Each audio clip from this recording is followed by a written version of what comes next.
everyone. Happy Monday, and I hope you had a great weekend. Welcome back to the Ryan Ripken Show. We do it live at 5 here on YouTube, X, and Facebook. We got a lot to talk about here, and usually on our Mondays, if you're new to our program, we overreact like a lot of people do, or just talk football on Monday. And then, don't worry, we have the MLB hot stove and the second half of the show. But on Tuesdays and Wednesdays are more baseball heavy. Mondays and Thursdays, we got to talk about what the hell's happening in the NFL, because there's a lot that's happening in the NFL. If you're in Baltimore, the Ravens got back to 500. That's right, 5-5, 4 straight wins. Ravens long snapper, friend of the show, friend of the program. Big weekend for him because Georgia also won. But Nick Moore's going to join us this first hour of the show.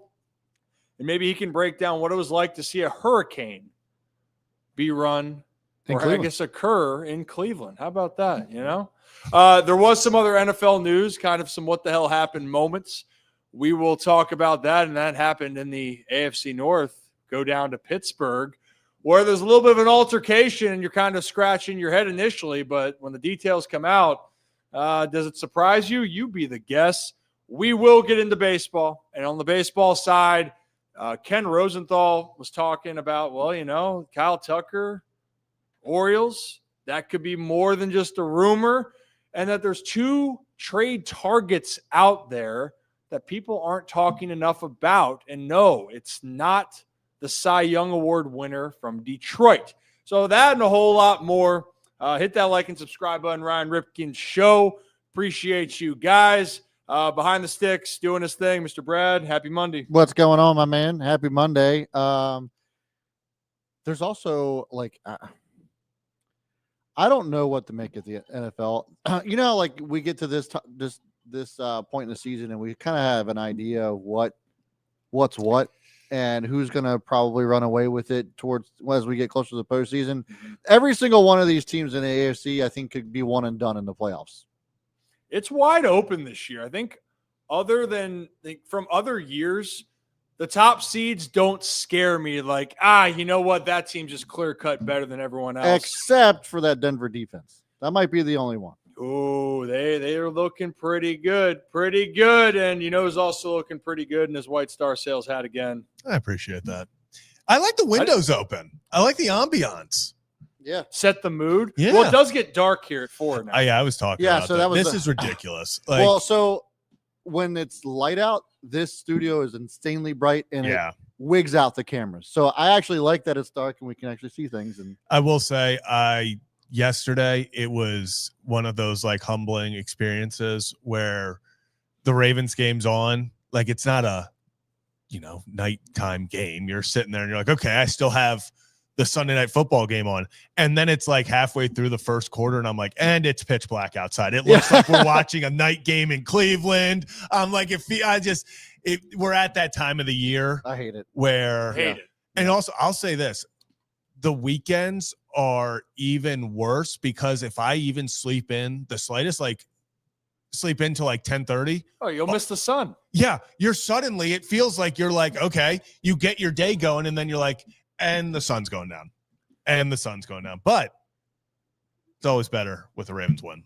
I mean, it does help. You're from Baltimore and the Ravens win. It does help when it seems like the darkness creeps in little by little, earlier and earlier. And actually, I think the winter solstice is December 21st. That will be the shortest day of the year. Yeah. With brutal. The sun being up. I mean, I don't like Mondays in general. I don't know about you guys yesterday. I'm just sitting up, you know, I think when the sun goes down, people love the sun because, you know, it's vitamin D, it brings you energy. So the sun's going down. Then you're thinking about, like, what do I need to accomplish with my week? I have to actually do some adult things again. Yeah. Like, I got to put my big boy pants up. I can't just put on my sweats, walk around. Well, I mean, sometimes I can. But today wasn't those days. Your boy's wearing – I don't need to show you my pants, but I mean, they're khakis. There we go. Hey. Kevin would be proud. He would. Yeah. Khaki Kevin. But you know what? It is better when your favorite football team does win. And in Baltimore, winning is winning. Winning is winning. And we'll get into all of what the heck just happened up there in Cleveland in just a second, but I got to shout out Merit Clubs right behind us, guys. Merit Clubs been a big supporter of us here, and we are a big supporter of them. And if you are looking to have an opportunity, well, guess what? We're going to tell you about some even bigger savings at the end of the week, where you can't believe the deal that they have for the rest of the year. But in the meantime, if you're looking for a 3-day trial for free, check out meritclubs.com for more. And how do you spell 3-day free trial, Zach? MERRITT.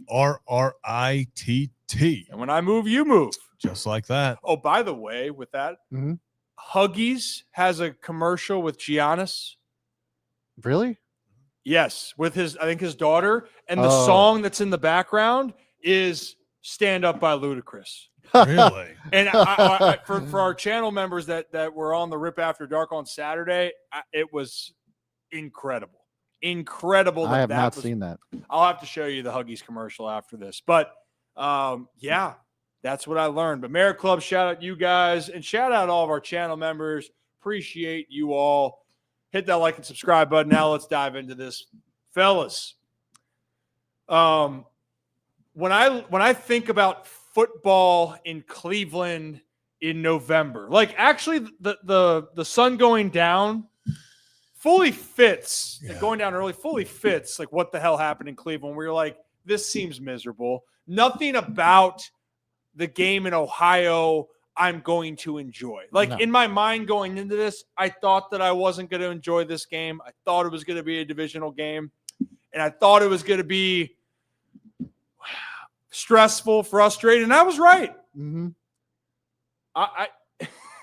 I laugh. It was so damn ugly. It's a win that doesn't feel like a win, you know?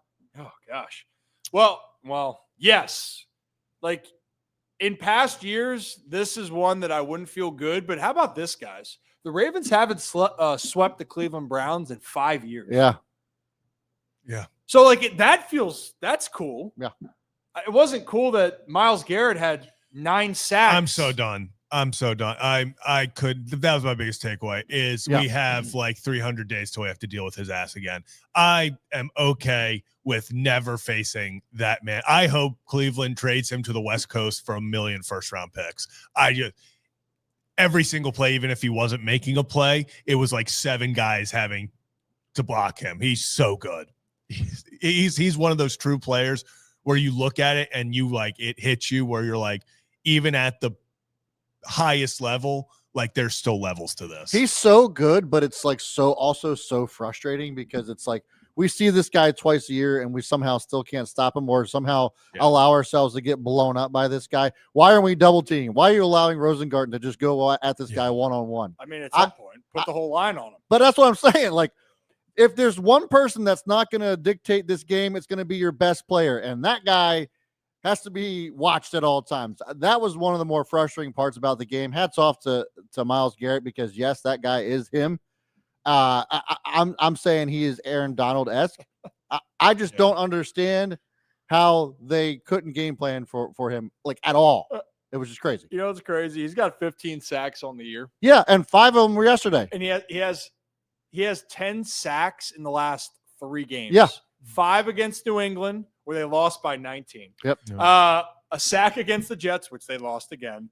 And then 4 sacks against the Ravens. 4, yeah. Imagine what he could be doing if he was on a competitive team. Well, that's what I was about to say. He made that choice. Hey, Yep. you know He what? did make that I want to choice. go. Make your big lay in it. I want to win. Here's $40 million. I want to win. Make some money in the contract department because you know. Okay, on another positive note here, the Ravens have won 4 in a row. Was there anything that was actually like fun for you for the game? For me, I guess like the defense looked good for the most part. Kyle Hamilton. The defense looked okay. I would say here's the thing, and I'll let you talk, Zach. I'm not convinced that the defense is all the way back until they play a formidable offense. And the reason I say that is because Judkins ran all over them. And then the Vikings game last week was also a little bit sus. Like the teams that they have rolled over on are not exactly elite teams. The elite teams that they played this year, they look like absolute dog shit. So I'm not ready to say, hey, the defense is all the way back, specifically because of the way that Judkins ran all over that team yesterday. Obviously, it was a different story when Shedeur Sanders came into the game because it was just all of a sudden blitz every play, which you couldn't have done with any other quarterback that has played more than 5 snaps in the NFL. So I don't know. I don't know about that either. I think, that while they, you play who you play, I give the defense credit. The defense gave up 3 points yesterday. It was that first drive that, Cleveland went down the field, got that field goal out of. But then you think, okay, they got 3 points when Wester muffs the punt. Suddenly the ball's at the 5-yard line. For them to only allow 3 there was massive. Then you have the Lamar pick 6 off of Keaton Mitchell's hands. That sucks. Then the defense gets off the field in the 2-minute drill. All of a sudden, what's his name? Jumps off side. I don't know why I'm Hummel. Jumps off sides on a punt, which is just like the things that it just goes through your head in that point. Like that was when I was like, oh, yeah, well, this is that classic. The Ravens are going to troll us and make it think that they're the worst team in football. Defense, I think, is exactly what they're supposed to do. Quinshon Judkins, it sucks. Yeah, I think they definitely abandoned him at the wrong time. He at full game, he had 17 attempts, 559 carries, averaging 3.5. He had the big 16-yard run, but it just felt like this defense kind of is starting to figure out, at least schematically, of they usually got that first drive. When the other team is in there, set game script, they usually got, you hope to hold them to 3. But it really felt like, I'll give Zach Orr credit. He recognized pretty immediately against Shedeur Sanders, like, oh, he is not responding to the blitz the way he should be. So credit them. And Kevin and I talked about this last night. I think one of the funniest subplots or just stories every single year is it takes the Ravens about 6-7 weeks on defense to identify what the absolute weakest point of their team is on defense. And they sit there and they're like, okay, what spot, if we upgraded immediately, could really change everything? Identify it, put Kyle Hamilton there. And then that just last year it was, we need a deep safety. Kyle, you got to go back there. This year it's, hey, if only we had some pass rush. What if we just put Kyle Hamilton on the edge? 3 tackles for loss yesterday. He gets a strip sack. Obviously, the Browns recover. 2 pass deflections. Had 9 total tackles. This guy is just unreal. Unreal. I mean, the thing on offense we talk about, what's a good game plan? Give it to your best player. Yeah. What's a good game plan on defense? Well, let your best defensive player go out and be your best defensive player wherever you need him. Let him run wild, literally. Let him do his thing. And you know what? I understand the point of, hey, look, they've beaten the Dolphins, who, hey, stop traffic now, Dolphins. It's their yearly thing. They're back. They do it They're every year. They're on a win streak. But so the Ravens, though, without Lamar or Tyler Huntley starting this game, the Rams, who are considered a Super Bowl favorite, that defense held Los Angeles to 17 points, which also 7 of those points came on a short field off of Zay Flowers' fumble. Mm-hmm. Chicago Bears are leading the NFC North, and I'm not a believer in the Bears offense as a whole, but the Bears are 7-3. They find a way. I don't know how. Yes. I still don't know how. Crazy ass. But they do. They beat the Washington Commanders. Whoever wins that game. Yeah. Whoever wins that game. The Dolphins, though, 28-6. Vikings, even though with saying that got a little close at the end, 19 points. And then the Browns yesterday, 16, where the defense we just talked about, they really, point-wise, it should have been under 6 points. Like, that's what it should have been for that defense. So that is now 5 straight games where this defense, after getting embarrassed against the Texans, has allowed 19 or fewer points. So, there's a lot of positives there. I will also say the addition of Draymond Jones has changed this defense. Yeah. Him and Gilman when he came over, Awuzie's been playing well. I mean, I'll even say Stark's out there. Mm-hmm. Yeah. He seems more comfortable. The group seems more comfortable. Yeah. Now, how about this? I mean, here's the thing. This Ravens offense, throw out the Dolphins game. Not very sharp against Minnesota, tough defense. Not very sharp against Cleveland, tough defense. If the Ravens offense gets back to, let's say, 85% of what they were the first couple weeks, with this defense allowing 19 or fewer, the Ravens are going to continue to win a lot of games. Now, they better win against the Jets next week, but they win that game, guys. 6-5, over 500 for the first time all season. Yeah. And I said this last night. Again, we just talked about maybe one thing that was actually enjoyable in this game. Maybe, but the true thing that actually was enjoyable is that they won. That's it. Yeah. Like, that is like truly it that they won. Yeah. But, nobody's complaining about that. But here's the thing. You brought up this point to start, Brad. And good for you on that point to open up in the monologue, that no team is going to apologize for winning ugly. No. Because if you go out west, team tied for the best record, the Denver Broncos, they had the ugliest football game I have seen by far this year, but might be in the last few seasons. Bro, it's been the whole season with this Broncos team. But the Broncos-Raiders game specifically was so bad. Yeah. And then they're like, you know what? We're not going to apologize for being 8-2. Because you know what? We're focusing on the next game. And you know how you get to 9-2? You got to get to 8-2 first. And for whatever reason, they're down by $1 million in the fourth. They come back and win. Bo Nix can be bad for 3 quarters, good in the fourth. But whatever it is, they just knocked off the Chiefs, and now it is their division to lose. I will say someone, I don't know who to credit, but they nailed on the head.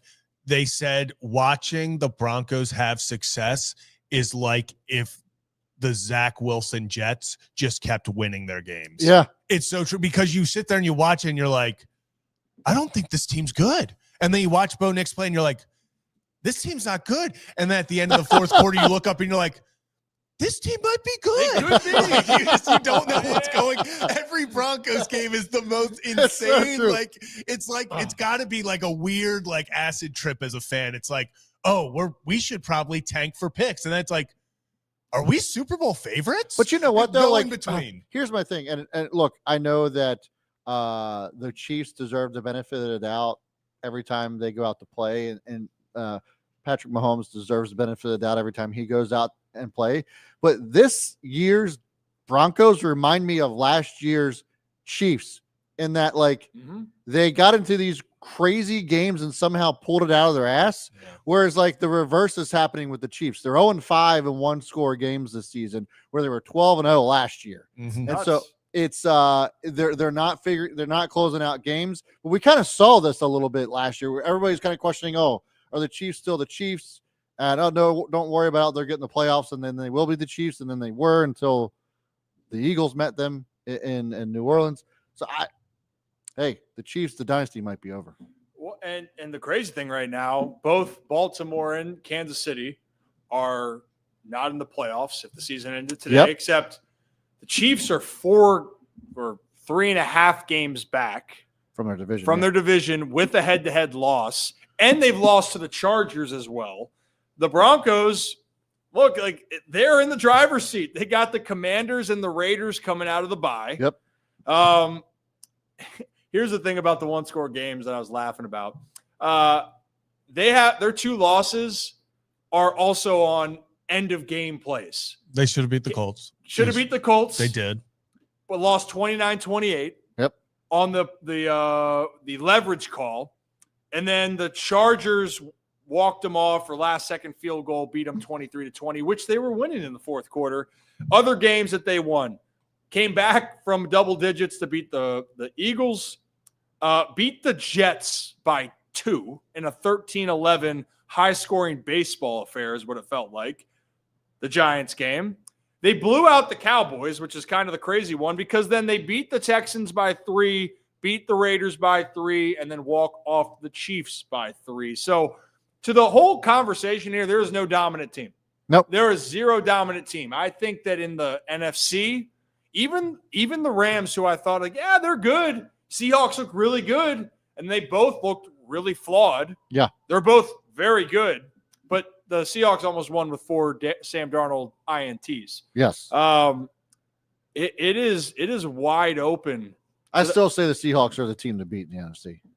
I mean, I know that they lost, right? But like, I still think that they're the team that if I had to choose today, the teams that are in the Super Bowl, it's Seahawks and probably Patriots.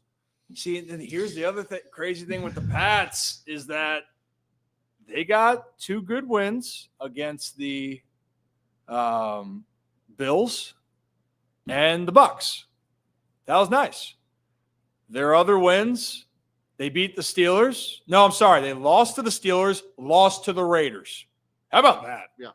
Lost week 1 to the Raiders, survived the Dolphins in Miami early on this season, lost to Pittsburgh by 7, and then they'd beaten the Panthers, who I don't like. Don't get me going with that because I don't know. The Falcons are bad. I can't figure out the Panthers. They're like the Broncos of the NFC, except way less talented on the defensive side, and their quarterback is truly a flip of the coin. Bryce Young, by the way, set a franchise record yesterday for yards, I think. He Passing said yards? Yep. He did. He went nuclear. And Yes. there was games where it felt like if he got over 100 yards, like that was a debate. Like he might not throw for 100 today. Yeah, what was it 498, something like that? 488 and a comeback victory. Like it's insane. The Patriots also that same Falcons team that they smacked the Panthers. Yeah. The Patriots won by 1 point, and it was a missed extra point. So this is the fun part of this. Bryce Young's good, man. I'm happy for that kid. I know that like a lot of people gave him a bunch of shit, and he got the raw end of the deal when he got drafted. But like he's really stuck in there and has developed into a really good quarterback. He's grinding. I don't like. Here's the crazy thing: the 3 previous games going into Sunday against the Falcons. Yep, it's atrocious. Jets. He was 15 of 25, 138 yards. Mm. Green Bay, which they won this game, he was 11 for 20, 102 yards and a pick. The Saints, they lost this game, 17 to 25, 124 yards and a pick. So, he has nobody to throw to.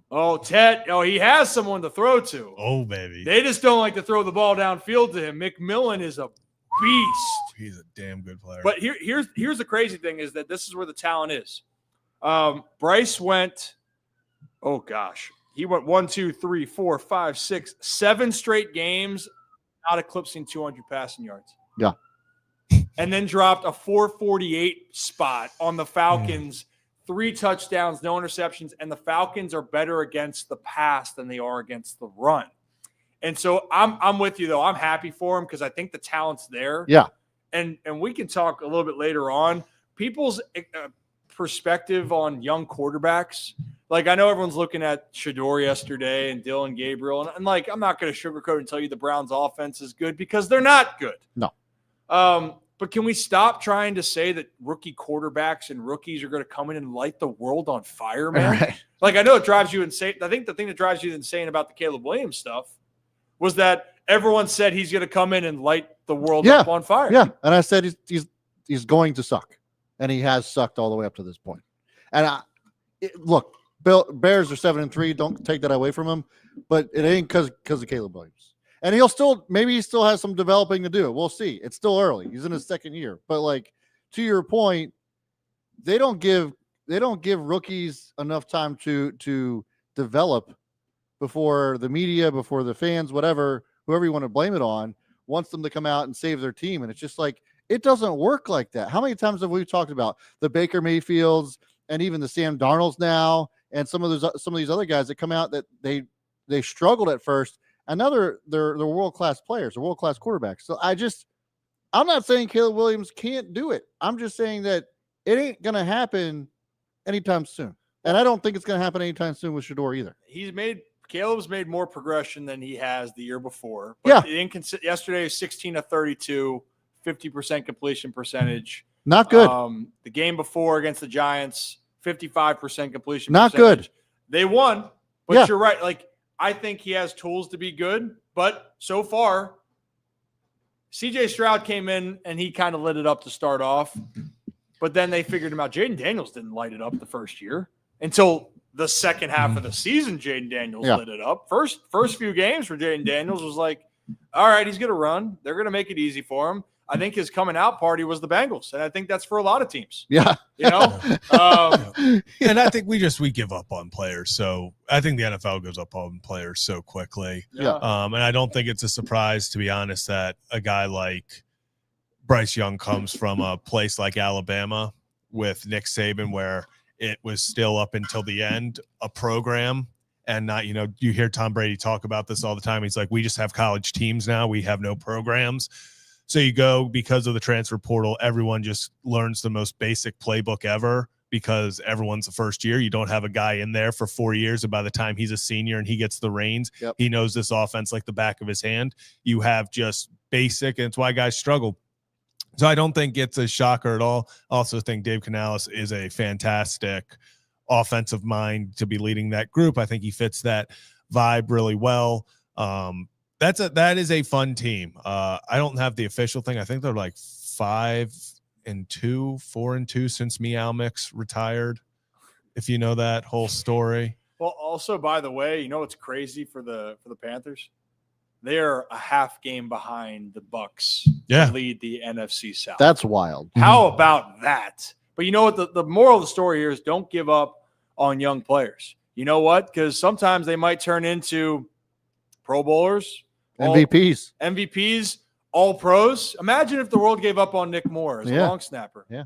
Who would have thought that guy could become an all pro?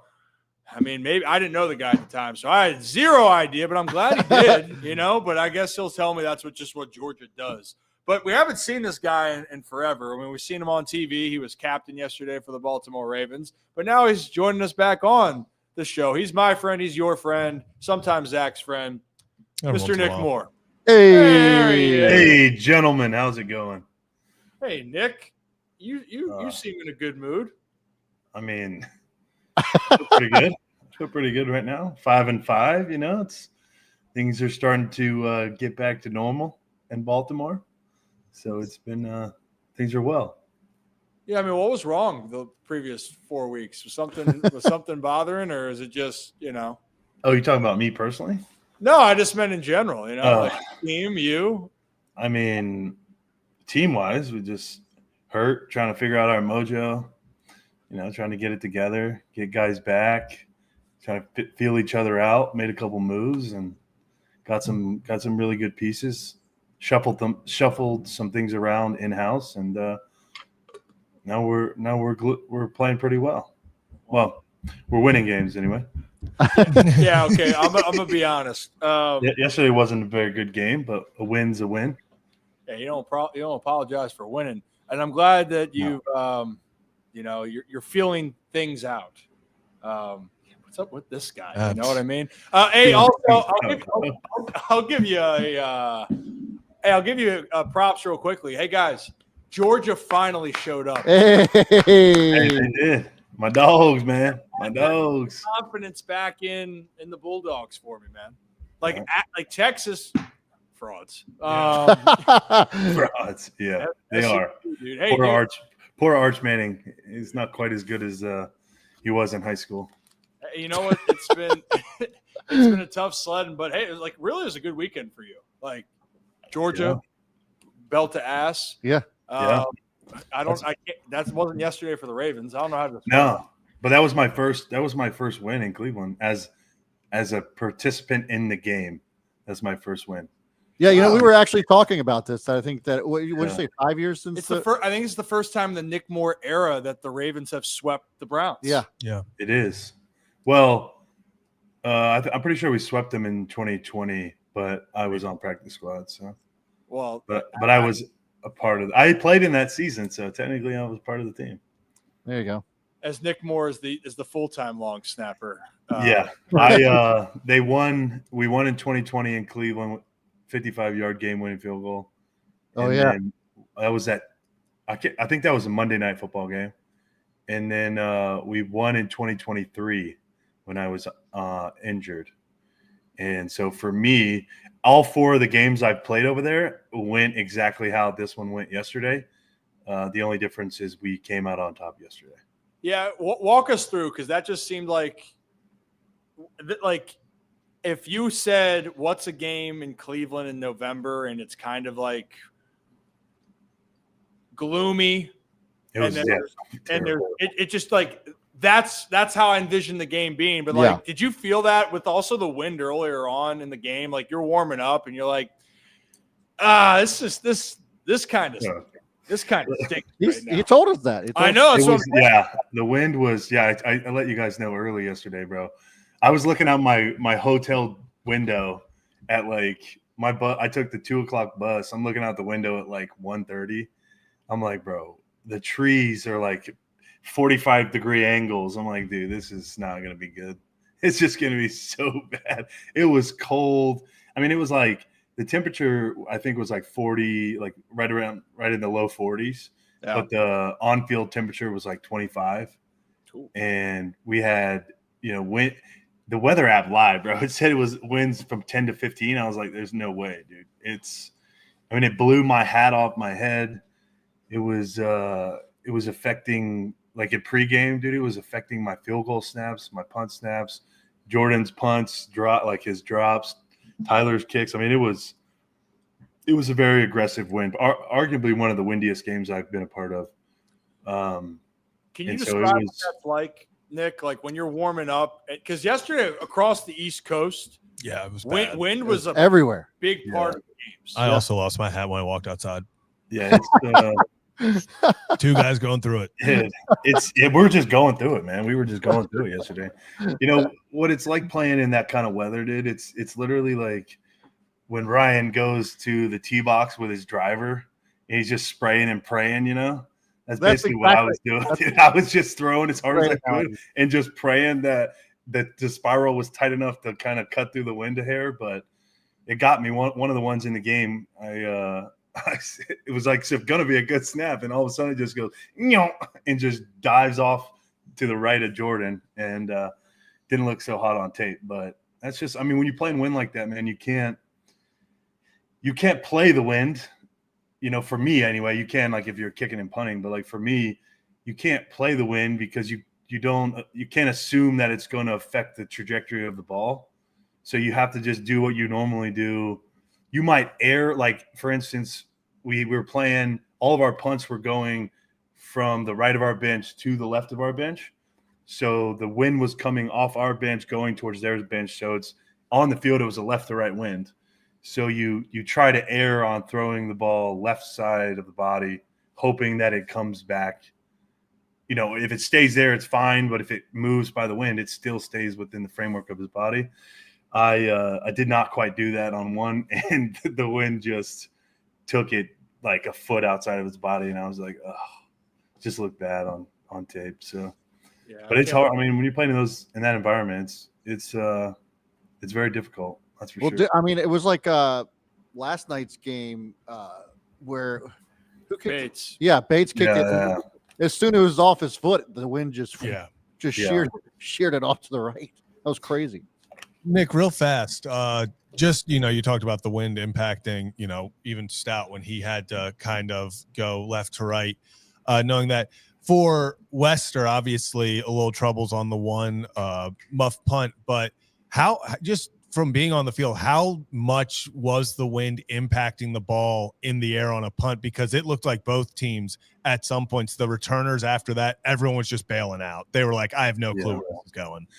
Yeah, it plays a major role because especially on that particular one with LeJante, like Corey Bojorquez hit arguably the best punt, I've seen him hit in a long time. And that thing floated in the air for what felt like 10 minutes. And it was legitimately probably like a 5-5 hang time.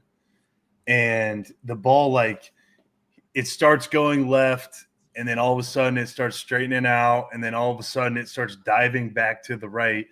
And, LeJante's trying to make a play. He's going over where he thinks the ball's going to go. And he starts moving with it. And then all of a sudden it's like he had to full sprint to go get it. And, unfortunately he didn't come up with it. And it ended up hurting us in the game. But, that's just, it's a really difficult thing to do. In those situations, it's easy for me to to sit here and say, he shouldn't have gone and tried to get it, should have let it bounce. But I'm not in the moment. Like, I know LeJohntay, dude's trying to make plays, and he's been a hell of a returner so far. And basically every time he gets the ball in his hands, we're going to get 15 to 20 yards. So you're okay with him taking those risks. Obviously it hurt, at that particular moment, like they ended up getting a touchdown, I think, out of that, or a field goal.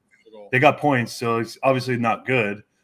But you're not going to tell a guy who has been a very electric player for us and has been, he's been changing field position for us, getting like the one he caught yesterday on the 2-yard line, got it all the way to the 22. Like, that's huge. Like, if it had bounced in the end zone, it would have gone to the 20. So he got out past that. That's a win in our book. And that's, a 20-yard return. And it's like he's been doing that all season, where he's been making plays and really helping our offense get better field position. And it's helped us, these last 4 games, putting us in good positions to go down and get points. So, I think for him, like, for me watching, it's like I want him to make a play. That's just a tough play to make. Like, he's young, he's still learning, and I think he'll learn from that. And maybe next time, because we're gonna have a game that's equally as windy here coming up pretty soon, whether it's this week or next, on Thanksgiving or later on in the season when we're at Pittsburgh or at Cincinnati. There's going to be wind, so he's going to take that experience, learn from it, and he's gonna make better decisions down the road. And I think he's going to continue to do the things that he's done this whole season and be a game changer for us on special teams. Yeah, look, everyone thinks it's very easy to catch a punt. Yeah. Until you're out there, number one, Right. and number two, with the elements, like, yeah, you're a professional, that's your job, but you're human. That's like saying, Nick, you're gonna have a perfect snap every time. Hey, Tyler Loop, you're going to make every single kick, which, by the way, he did. Loop, yesterday he played really well. He was smacking some things through. And killed then it yesterday. Yeah, and then the other side of it too, Nick, like, the turnovers weren't great. I'll be honest. Like, I don't think anyone likes turnovers. I'm sure Harbs was loving that. But 3 turnovers in the game, defense held strong. Like, there was, in this ugly game, there's some momentum being built up around the team. There's an energy with the defense. There's this belief that they're going to make a play, and then the offense doesn't have to feel like they have to be Superman, or Lamar doesn't have to be Superman for all of it, which I thought was really cool. On a different note, I got to ask you, Gabriel goes down.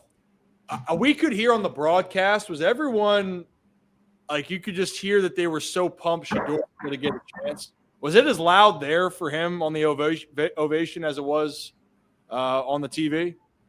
That is the loudest I've ever heard that stadium. Really?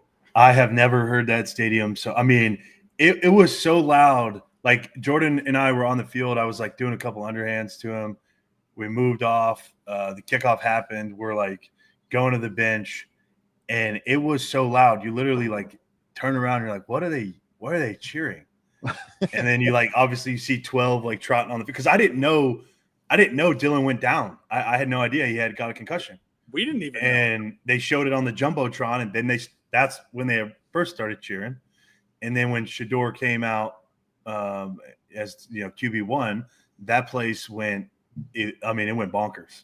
It wasn't even sold out, and it literally was by far the loudest I've ever heard that stadium. Yeah, it seemed loud. I think tough. They were tough on Dylan the whole game. They booed him. Like, when he threw his first incomplete pass, they booed him. They booed him any chance that they could get. And then, Shador came in, didn't do hardly anything at all. Pissed him. Yeah, and they were like cheering. Kyle welcomed Shador pretty quickly. Yeah, we didn't make it easy on him. I thought our defense is really turning really starting to turn it up a notch and really playing some good football. All at all levels on the defense. So the front guys are starting to get to the quarterback, starting to impact the run game. Linebackers are playing fast downhill. Playing sideline to sideline, doing really well in coverage, and then the secondary has really stepped up. just what the guys were able to do on that last drive was pretty remarkable. And that was a hell of a play by Cheeto right there at the end to get the ball out when that I don't remember the receiver that had it in the end zone, but I just think they're all, defense is getting comfortable with each other, adding Alohi and being able to put Kyle, back to kind of what he was doing last year, playing in the box, blitzing the quarterback, covering the slots, doing the things that we didn't really have anybody doing when he was having to play deep. So now he's able to do all that stuff again and really help our defense. It frees up, Roquan and Teddy to be able to do the things that they're good at and play fast and aggressive downhill, stopping the run. And then we're getting some great play from Herb, Jank, Trav, Kyle, Van Noy showed up. Mike Green played well. Like Jabo's been playing really well. And then obviously with Draymond, that's just a whole nother a beast to add to that defense. So I'm really excited to see the development that these guys are going to make, with two of our key players being guys that have been on the team for, a handful of weeks. And then we got some young guys that have been playing this year that are still, rookies. Teddy's, what was he, NFL Rookie of the Month or something in October. And then Mike Green is doing what Mike Green does. Jabo's getting some playing time. So I think we're only going to continue to get better every single week. And it's going to continue to help our team, make it tough on the other opponents' offenses to get points and really help our offense get good field position. You'll have to ask Kyle Hamilton how quickly he thought about doing the Shador after he sacked him. That was like he didn't even think twice about it. I think he had they had already pre-planned doing that before, knowing that there was a good chance he was going to get some action. Well, it looked like it. It looked like he was ready to rock it. It was there, and then it wasn't. The other thing with Kyle, he played a great game. Catching footballs in Cleveland is not maybe his strong suit. He does everything else well. And I'm glad you brought up Draymond. I think he's acclimating well, but that's something you expect from a Big Ten guy. He just seems like he's ready to hit the ground running. Ohio State defending champion. They're built different up there, is what he said. That's his own words. And I agree with him. I mean, I guess if your best wins against the 17th best team in the country, it's pretty impressive. You've played one ranked opponent all season. There he is. Yeah, you guys are great, dude. George has played 4 teams in the top 10 in the last 5 weeks. Well, I mean, it's subjective. That's why we have the playoffs. Oh, it's subjective. Yeah, you're right. Watch out for Notre Dame. Don't let the Fighting Irish get hot here. Dude, college football will do anything and everything in their power to keep Notre Dame present. That is a joke of a program, dude. They're just pathetic. So they only lost So they lost to Miami on the road to start the year, and then they lost to I guess they lost to an overrated A&M team, right? Is that what you're saying, Nick? Because they're undefeated. They're ranked I'm third. saying Notre Dame is trash. Oh. Huh. Interesting. That's what I'm saying. They're always trash, bro. It's the same song and dance every year since Rudy played at Notre Dame, bro. They just want to keep this team relevant because college football would be in shambles if Notre Dame was not in the top 10. So Georgia threw the game last year versus Notre Dame. Oh, with our backup QB, yeah. Okay. I guess that's just them keeping them relevant. Getting back to the NFL, are you aware that you were caught on a hot mic yesterday? I was. Were you mic'd up? What? I was not mic'd up, but I was caught on a hot mic. What did you say, Nick? What are you talking about? I'm talking about the thing with Tyler. Yeah, that's what we were talking about. Yeah, the jacket thing. Yeah. My guy didn't know that. First of all, he didn't know you could get jackets on the sideline. I'm like, have you ever watched an NFL game? We all wear jackets on the sideline. We have the clip if we want to watch it. I want to. I haven't seen the clip. Yeah, Rip hasn't seen it. I haven't seen it. Show the clip. Oh yeah, baby. Go get you one of these, man. Right back to it. That's what you need, bro. You need one of these.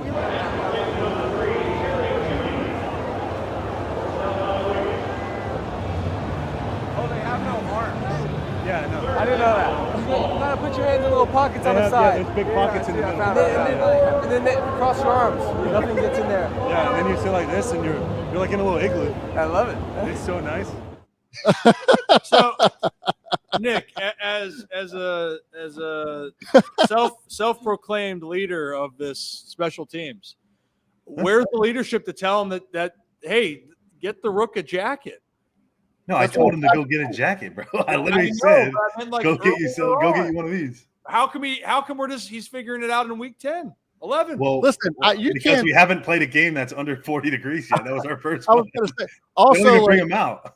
how he should know that doesn't have sleeves. Yeah. If he watched 10 minutes of wintertime football, he would know. I literally asked him later on again. I was like, "You never watched NFL football, then?" Because like obviously there's no sleeve. There's the whole point of no sleeves is to keep you warm. Got pockets on the inside. Bundle up, dude.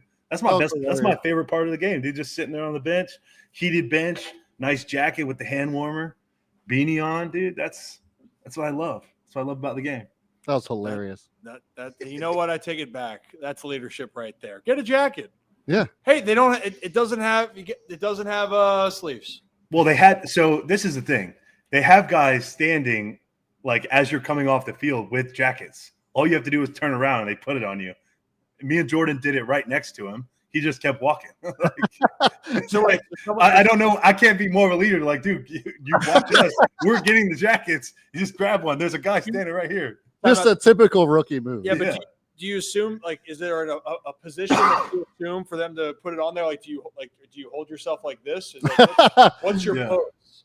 I literally just walk up to him, turn around, I just stand there like I'm Batman in Gotham City, just waiting for him to put my cape on me. Hell yeah. Goodness gracious. I would I would over dramatize it and everything. I'd be like, yeah. Well, I used to. We had this fireman. He still works for the team, but he's got a different job now, so he's not on the field during the games anymore. But name is Jerry, and Jerry, he took great care of me when I was injured. But every time during the games when it was cold, I would just walk. I would like come on the sideline.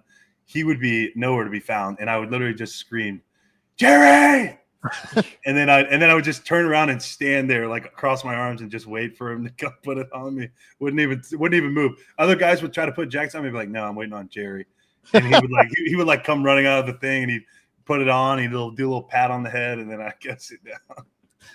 Look, that's love right there. That's Nick needed his bat. Yeah, he did. I don't want to call it superstitious, but it's very routine oriented over here. That's like do you remember the it's part of my routine for love of the game where the coach comes out and he's like, just pat me on the fanny and walk back in the dugout, and then he walks back and he's like, where's my pat? Where's your pat? That's right there? that was Nick Moore right there. Yeah. Oh, yeah. It's good. Sure, I got my pat, dude. You're good. You know what? I'm proud of you, Nick. You've come a long way. You're a good kid. You're back to 500. Georgia won. I know I want to be conscious of your time. So real quickly, I didn't know it was hurricane season in Cleveland, though. You did not? I did not. But apparently it was at like the 2-minute mark of the fourth quarter. What happened? Oh, no. Oh, God. Something happened at the 2-minute mark? Are you not me?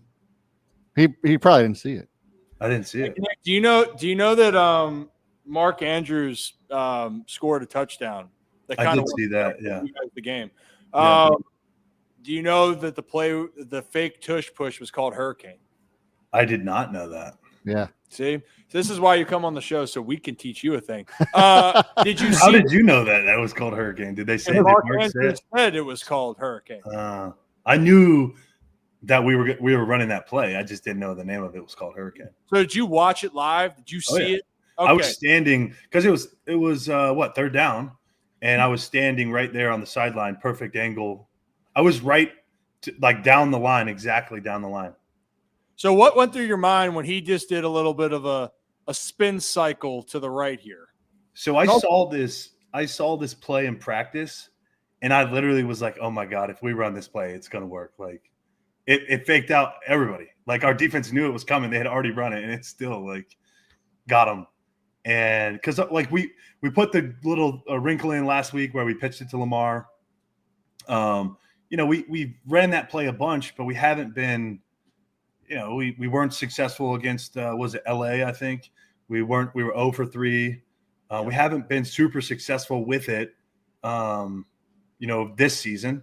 And Todd just being the the great former Georgia Bulldog offensive coordinator that he is, just drawing up some plays off of that same look. And last week it worked for a first down with the toss, and this week it ended up sealing the game for us, giving us that go-ahead touchdown. So that was a hell of a play, and my boy Mark Andrews was zooming, bro. Dude, I mean, he's got some wheels. Everyone wants to say, oh, he's losing a step. He was breaking away speed there. And also it felt from the viewer standpoint, I don't know how you guys felt when I saw him do the spin cycle. I'm like, this just looks like a disaster in Cleveland. And then you see Kohler have a great block. Then there's Pancake Pat out there, and you're like, oh, shirts and pants. He's going to pick up the first. And then he just kept going. Yeah. 20. Top speed, bro. That's his PR and speed for those who say he's losing a step. That's crazy. How about that? In your top was what? 19, 18? 19-4. 19. In a game, my top is 18-8. My top was 19-4. That's how fast Nick was running when he smacked that guy in Minnesota last week. Dude, by the way, I was not running 18-4, but I did smack him. It sure looked like it. You smacked him pretty good. That was I have not seen you know what from you ever. And that's the hardest hit I've had in the NFL, that's for sure. But you know what really chaps my ass? Oh boy. NFL, I didn't get credit for that tackle. I didn't get credit assist or anything, bro. NFL dogged me on that.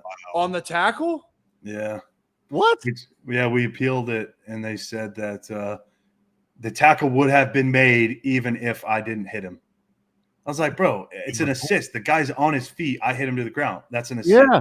Granted, he was already wrapped up, but like, I hit him. That's a half tackle, bro. What are you talking about? Level assist on that. Yeah, they didn't give me credit for it, bro. I was low key mad. Well, leave no doubt next time. They're hard to come by, man. I thought I did. They're hard to come by because of how good Jordan's punting and how he's doing with the boomerang punts. It's very difficult for returners to field the ball. We haven't had a ton of returns. And yesterday, bro, I probably wasn't even in the camera frame because on the actual TV copy, but I was getting absolutely just demolished, bro. Like only one punt, I forced the fair catch on our last punt. That was the only punt I didn't get blocked. First one, I get absolutely crushed by 49. I would say crushed. Like they ran like a blitz out of a D-stay look and kind of caught us by surprise. And so I'm on 49 and 90 and 94. And then the next punt, 93 and 99 are literally double teaming me. I'm like, because you're a weapon.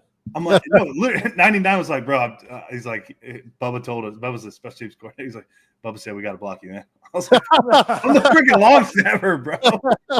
That's because they saw you last week. They saw it hit last week.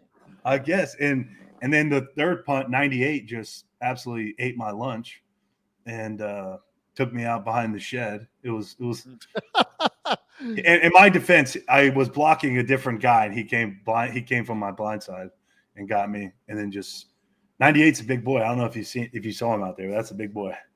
But you know what? You persevered, Nick. I did. You lived to tell the tale. And now the scouting report has, if you don't get hands on 46, you can go down there and make a tackle that won't count. So exactly. I mean, that's really the script here.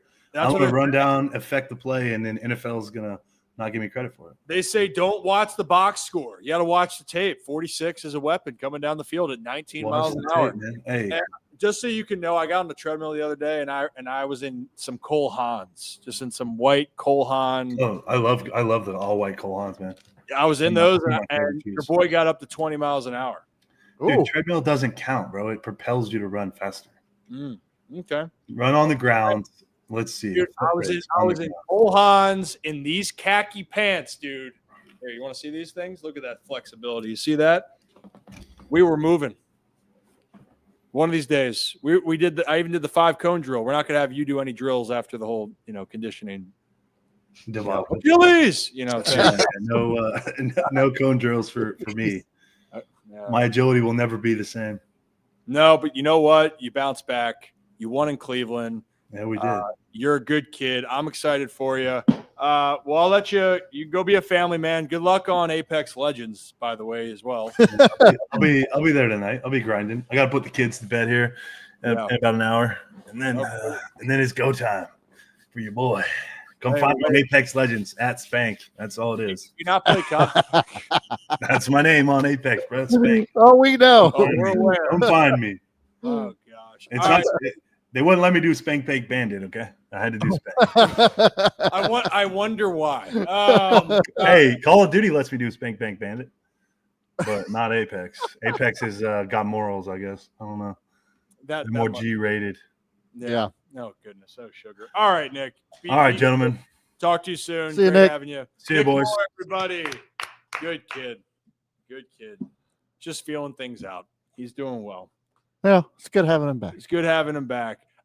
Things that I loved hearing from that. One, he still is looking for his first tackle officially. I can't believe that.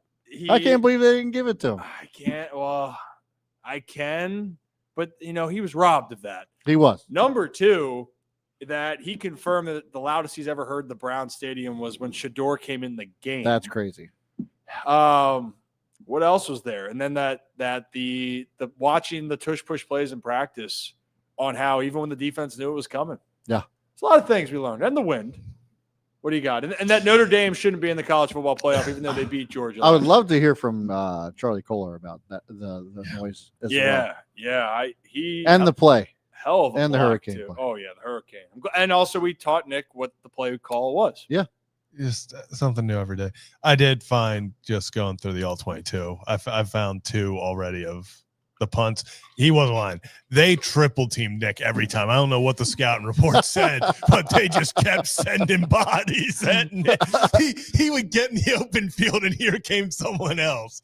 I'm telling you, it's because they saw him level that guy last week, the week before. A lot of bodies out there. A lot of bodies. Well, if you are new to the channel, hit that like and subscribe button. Ryan Ripken Show. Just had Ravens long snapper Nick Moore join us. Friend of the show, friend of the program.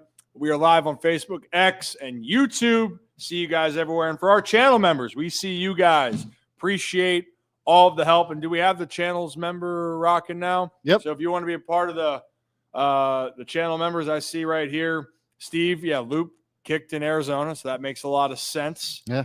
Come on, man. Come on, man. You can put your jacket on. I agree. But Nick, I guess, has earned the title All-Pro. So, I guess. Well, not when he was making people put his jacket on. Yeah, maybe not. Maybe not. But we appreciate our channel members. And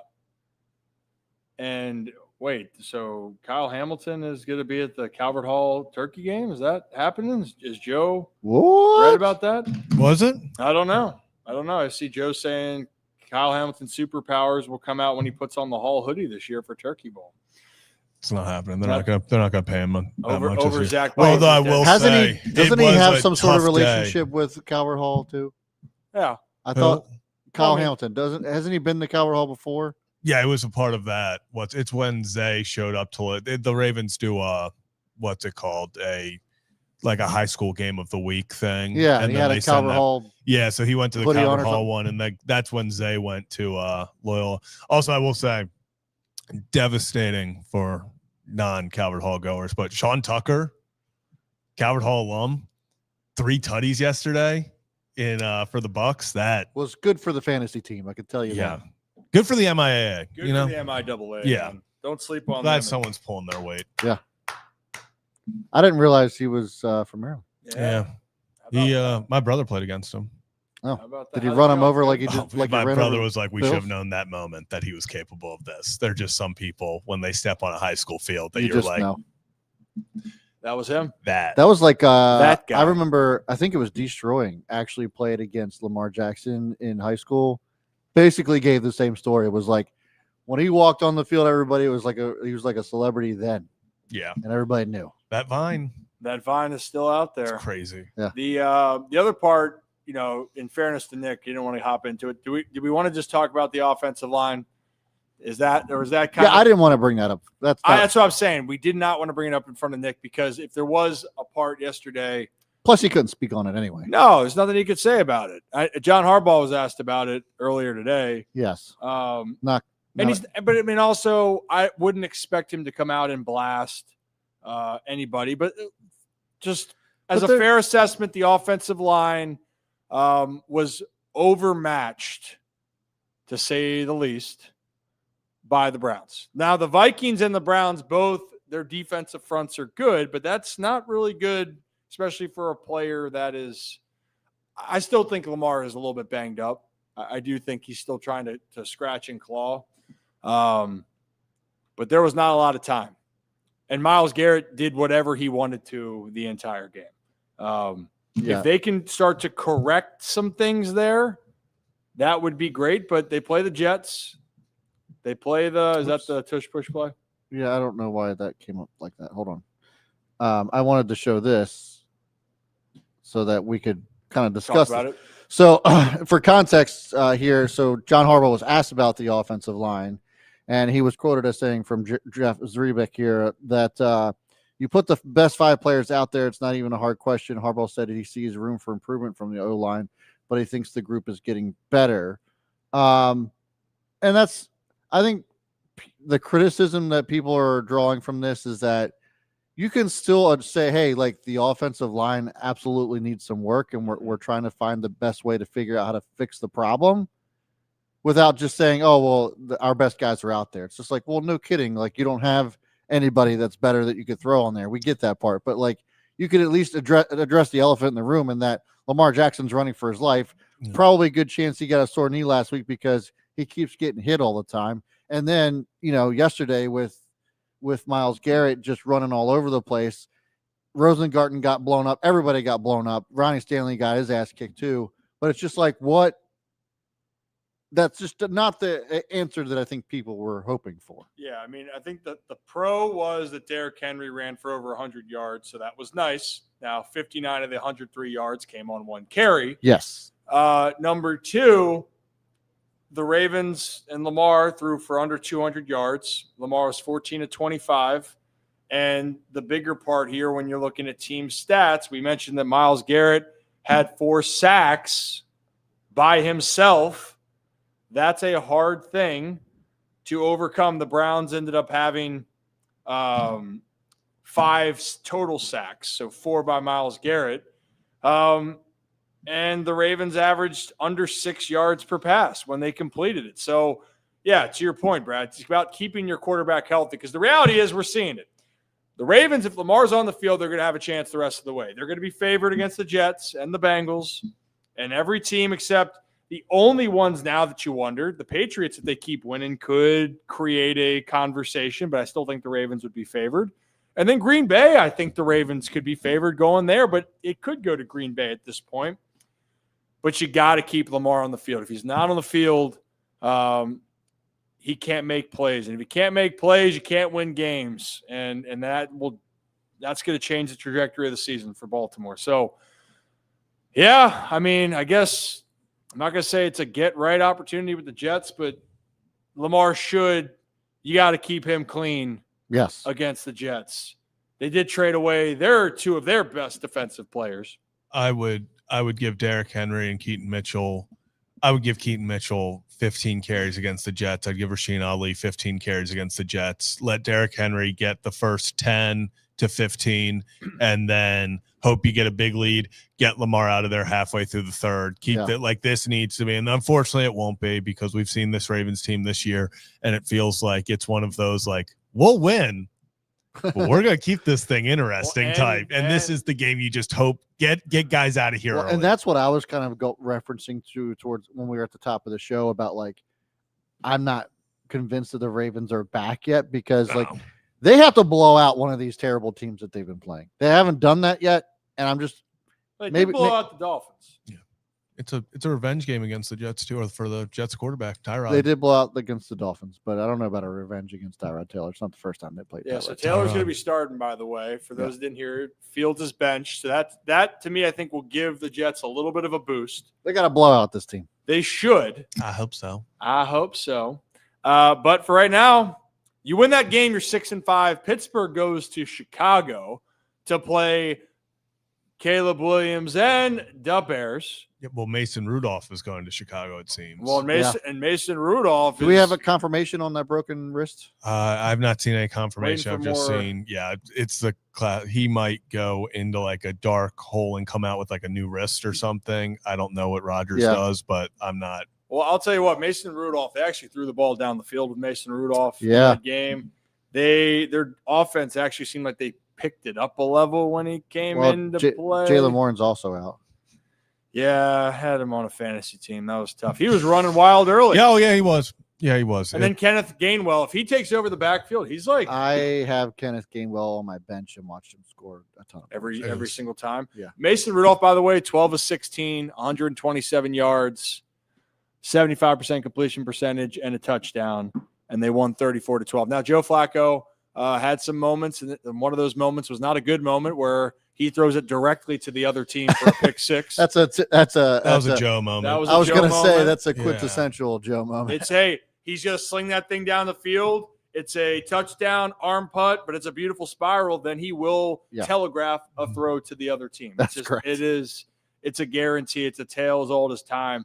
But you know the crazy thing of that, guys, as we kind of finish up our football talk, it wasn't that Mason Rudolph came in and Aaron Rodgers might miss time, which is a storyline because that's what the Ravens, but that the Bengals continue to lose games. And then, there's a huge battle between, Jalen Ramsey, the former star defensive back, and Jamar Chase, the current superstar wide receiver.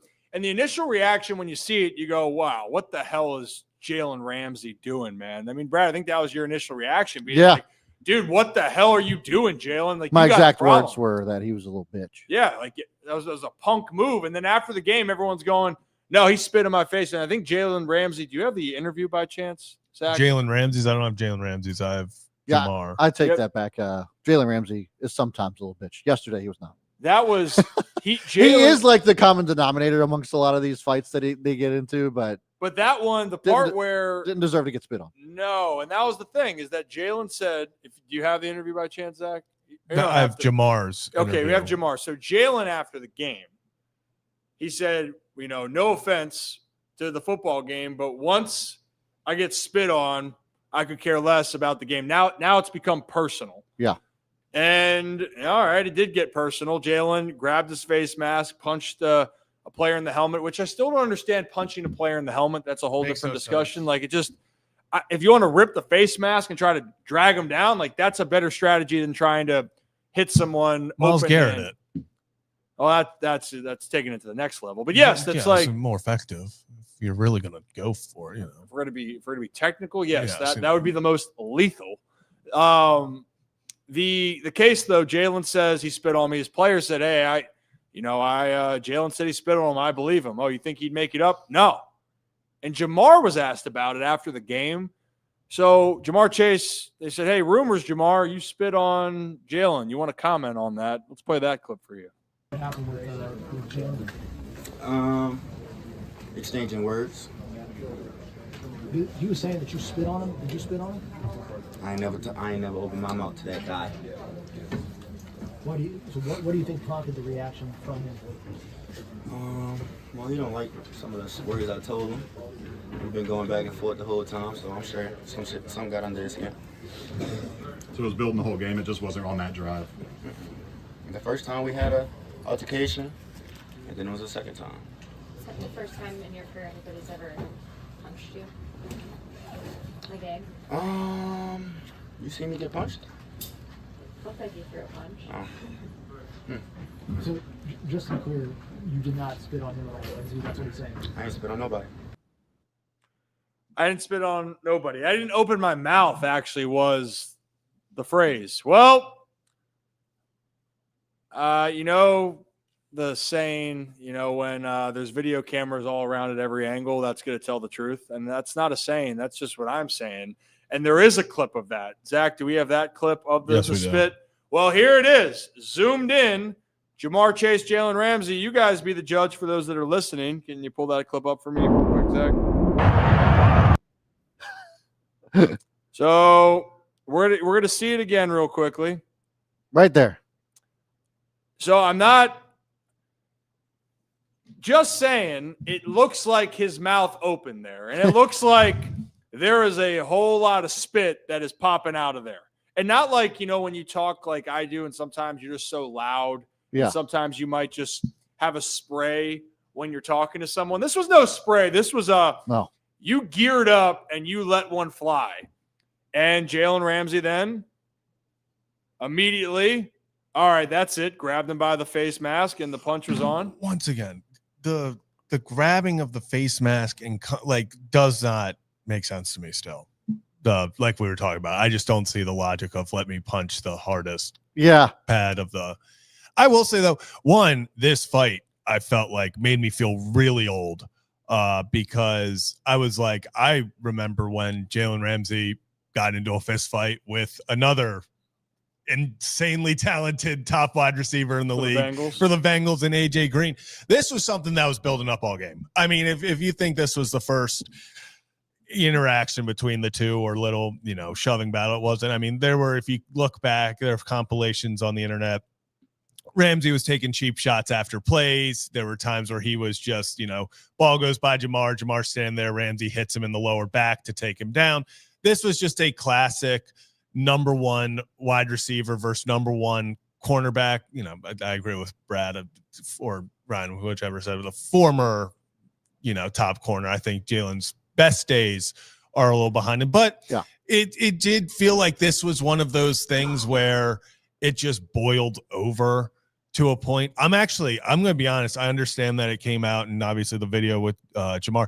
I'm still shocked if Jalen doesn't get suspended because I get that, but usually the NFL is very when you throw punches, usually the NFL is very you don't do that. Well, Jamar Chase has been suspended. Yeah, so he got the one game. That's why I was like, okay, I'm wondering. He is appealing, just so that that also came out. Let's put this up right now. So then there's the news that came out. Whammy.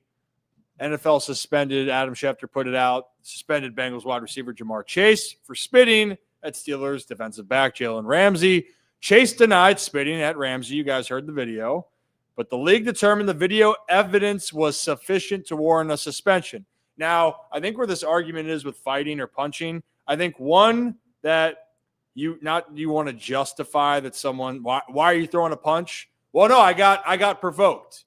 And usually they'll be like, well, that's not a good enough reason. I think because Jalen got ejected from the game, I think that's going to serve as his suspension. He got ejected, and then they said, what happened? This is what happened. Oh, okay, a little bit of, if I'm the NFL, okay, you had a reason. You served the punishment during the game, maybe a fine. I would be shocked if I will say, I think the biggest surpriser to me, and I get it's his game check and stuff. Jamar Chase is losing $500,000 because of this. Wow.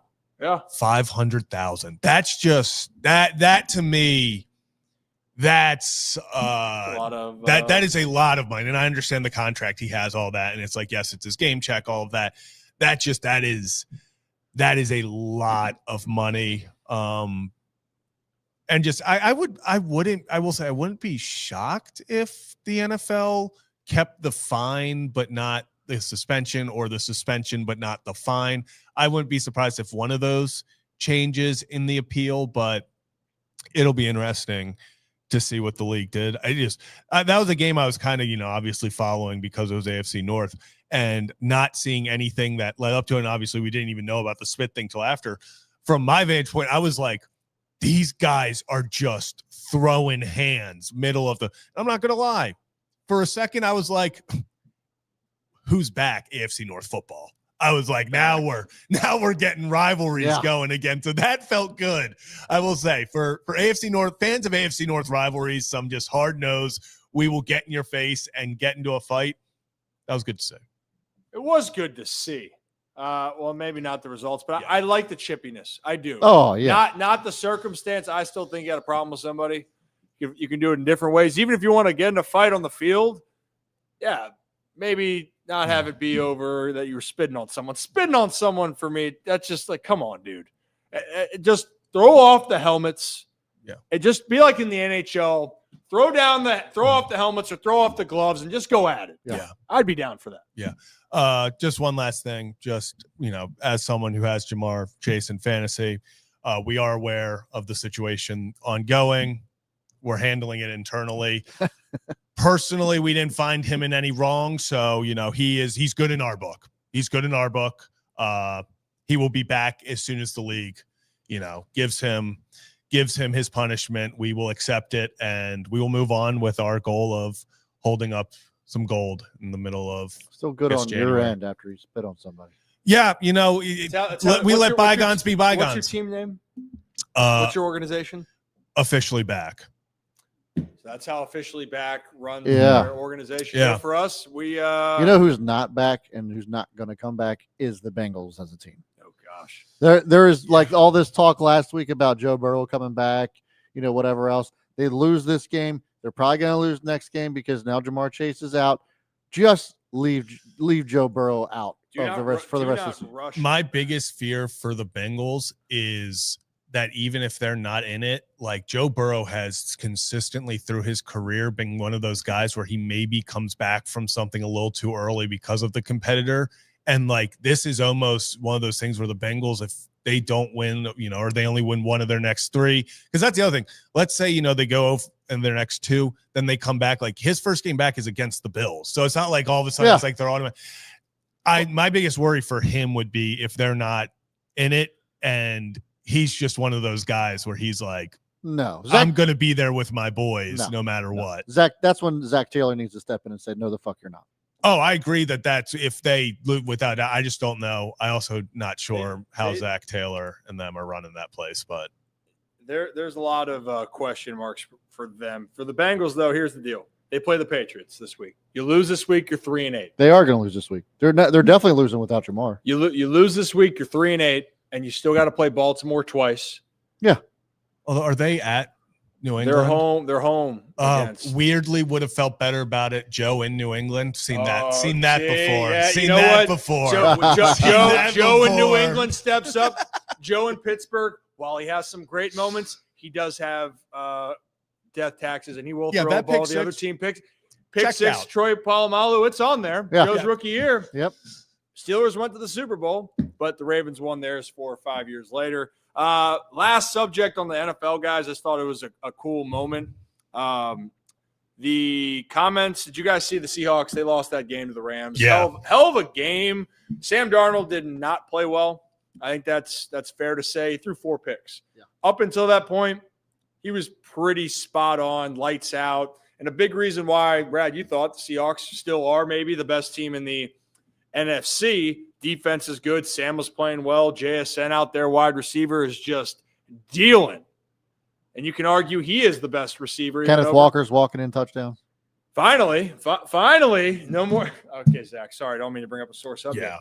But the is it a sore subject for you? Yeah, because I have Charbonnet and Walker in fantasy, and it is just the worst decision in the world each week trying to figure out who to start because it's who are they going to give the ball to in the end zone? Who are they going to give the ball to? Well, the reason I wanted to bring this clip up, because this is also about being a team and staying together, and earmuffs if you don't like a little bit of cursing, but Seahawks linebacker Ernest Jones was asked about Sam Darnold's 4-pick game, and this was his response, which I thought was pretty damn cool. So let me play that for you. Here we go, whammy. I mean, Sam's been balling. Like, if we want to try to define Sam by this game or what, man, Sam's had us in every game. So for him to sit there and say, "Oh, that's my fault," no, it's not. There was plays that defensively we could have made plays. There were opportunities where we could have got better stops. Yeah, I mean, like, it's football, man. If he's our quarterback, we got his back, and you got anything to say, quite frankly. So blanked it out right there, but he said, "You got anything else to say?" Basically, F you. Yeah, that's what exactly he said. So for Sam, first off, like, this is why I think the Seahawks culture with what they've built and what they're doing, that's great leadership. I love what the Hawks are doing. Mike McDonald's is a dog out there. I'm excited to see him continue to go out there. I think he's going to be out with the Seahawks for a very long time. Coach of the year. But you stay with your group through the good, bad, and the ugly, man. And I think that is so important, especially nowadays. We talk so much about you want to jump to conclusions. You want to kick people when they're down. Well, yeah, there's so much on the outside noise where people are going to criticize you. There's no doubt about it. But the people in your locker room are supposed to be your guys. And I love that Ernest Jones saying, hey, Sam is our guy. He's our quarterback. And if you ain't with us, you can just go F off. And I think that is – you need that mentality in sports because the pressure that you have with all the glory, with all the great things people say about you, as soon as you have a bad game, they're going to say whatever they want about you. And you got to be able to walk forward with the group you're with. And we're walking forward in this show. If you're new to the channel, hit that like and subscribe button, Zach. Yeah, one final thing before we move off of football. Just James Franklin, Virginia Tech, done deal. Done deal. Yeah, will be interesting how that impacts Maryland's recruiting because that's the direct. Well, maybe we can save that for around Maryland with a little. Yeah. So what is it not going well in College Park? It is a Maryland football season, and I think that is the best way to describe it. Football. Well, if you guys knew the channel, as we continue to segue and move on in the show, I don't know where I was going. I was kind of going to say movie. Oh, because in Austin Powers, by the way, in Like Flint, that's my favorite movie. But before we get to baseball, we talked last week about starting our little book club, our little show movie book club. Well, guess what? We did. Yep. And our goal for this one was to talk about Tommy Boy, because you know what? Going into this, Brad, Zach hadn't seen it yet. Yeah. Never. True story. At all. The movie is older than Zach, which pains me to say. It's crazy. Yeah. It's been that long. And actually, if we have the Tommy Boy release date was back in 95, I think. 1995. Yeah. 5 years before Zach graced the earth with his presence. Yeah. It was just one of those movies you have to turn your brain off for, where you just have to be like, this is at every point. You're just like, this is so stupid, but it's hysterical. I mean, it's the whole point of it. Good movie. I appreciated it. So do you understand the essence of why so many people loved Chris Farley? Oh yeah. No, without a doubt. Because is that the first Chris Farley movie you've ever seen? No, I've seen. Have you seen Billy Madison? Yes. Because he's in it. Okay. Yeah. I'm trying to think not as like one of the main. Not a star. Yeah. Yes, not the star, but that was one of the big cameos he did. Mm-hmm. Black Sheep's also like. Yeah, actually looking now, I think that is Billy Madison and then Tommy Boy are the only two now. Yeah. But so now you can understand, especially like the very, very classic, iconic line of, is this your coat? Don't do it, fat guy in a little coat. Does that make sense? Yes. Does it make sense now? It makes sense. So yes, why did he do that? Because he was wearing his coat and then it's split in the back. Yeah. Because housekeeping. Yeah. Well, that was another. So this is housekeeping one towel. What is I don't think I saw the other one when he's doing karate. What is that? Oh, that was Beverly Hills Ninja. That's what it was. With Chris Rock. He's running around trying to catch the chicken. So Zach, that you want to talk about dumb Chris Farley movies? That's probably the dumbest one. So of it though, Zach, you watched Tommy Boy. Where would you rate that on your scale for you personally, for the experience? Well, so what's the scale? I think on originality, okay, on how it tailored to you thinking it was funny, and then overall the experience that the movie and impact that it had. How about those three? I mean, I will say, I felt like the overall originality of it. That's the thing. I don't know. I don't have in my mind okay, what came before it for originality. Well, 1 to 5, Zach. I'll say it was the storyline. It's like a 3. Okay. On originality, I felt like dad owns the company, bimbo son. Comes in, dad dies. Son has to save. I was like, okay, I see where this is going. Once they're like, oh my God, the dad died. I was like, okay, I see where this is going. So for that, I'd say a 3 on originality. Okay. I mean, 1 through 5 on originality.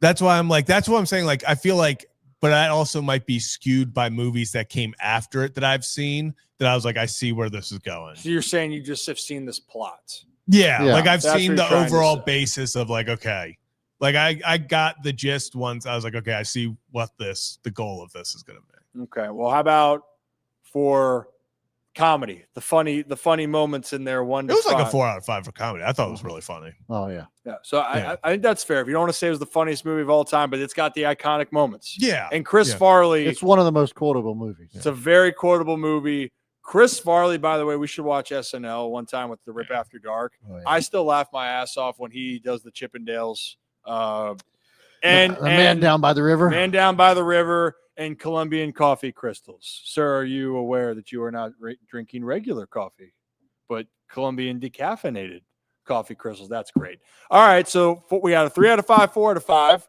Where do you then rank it on maybe its impact? Impact. I feel like that goes in.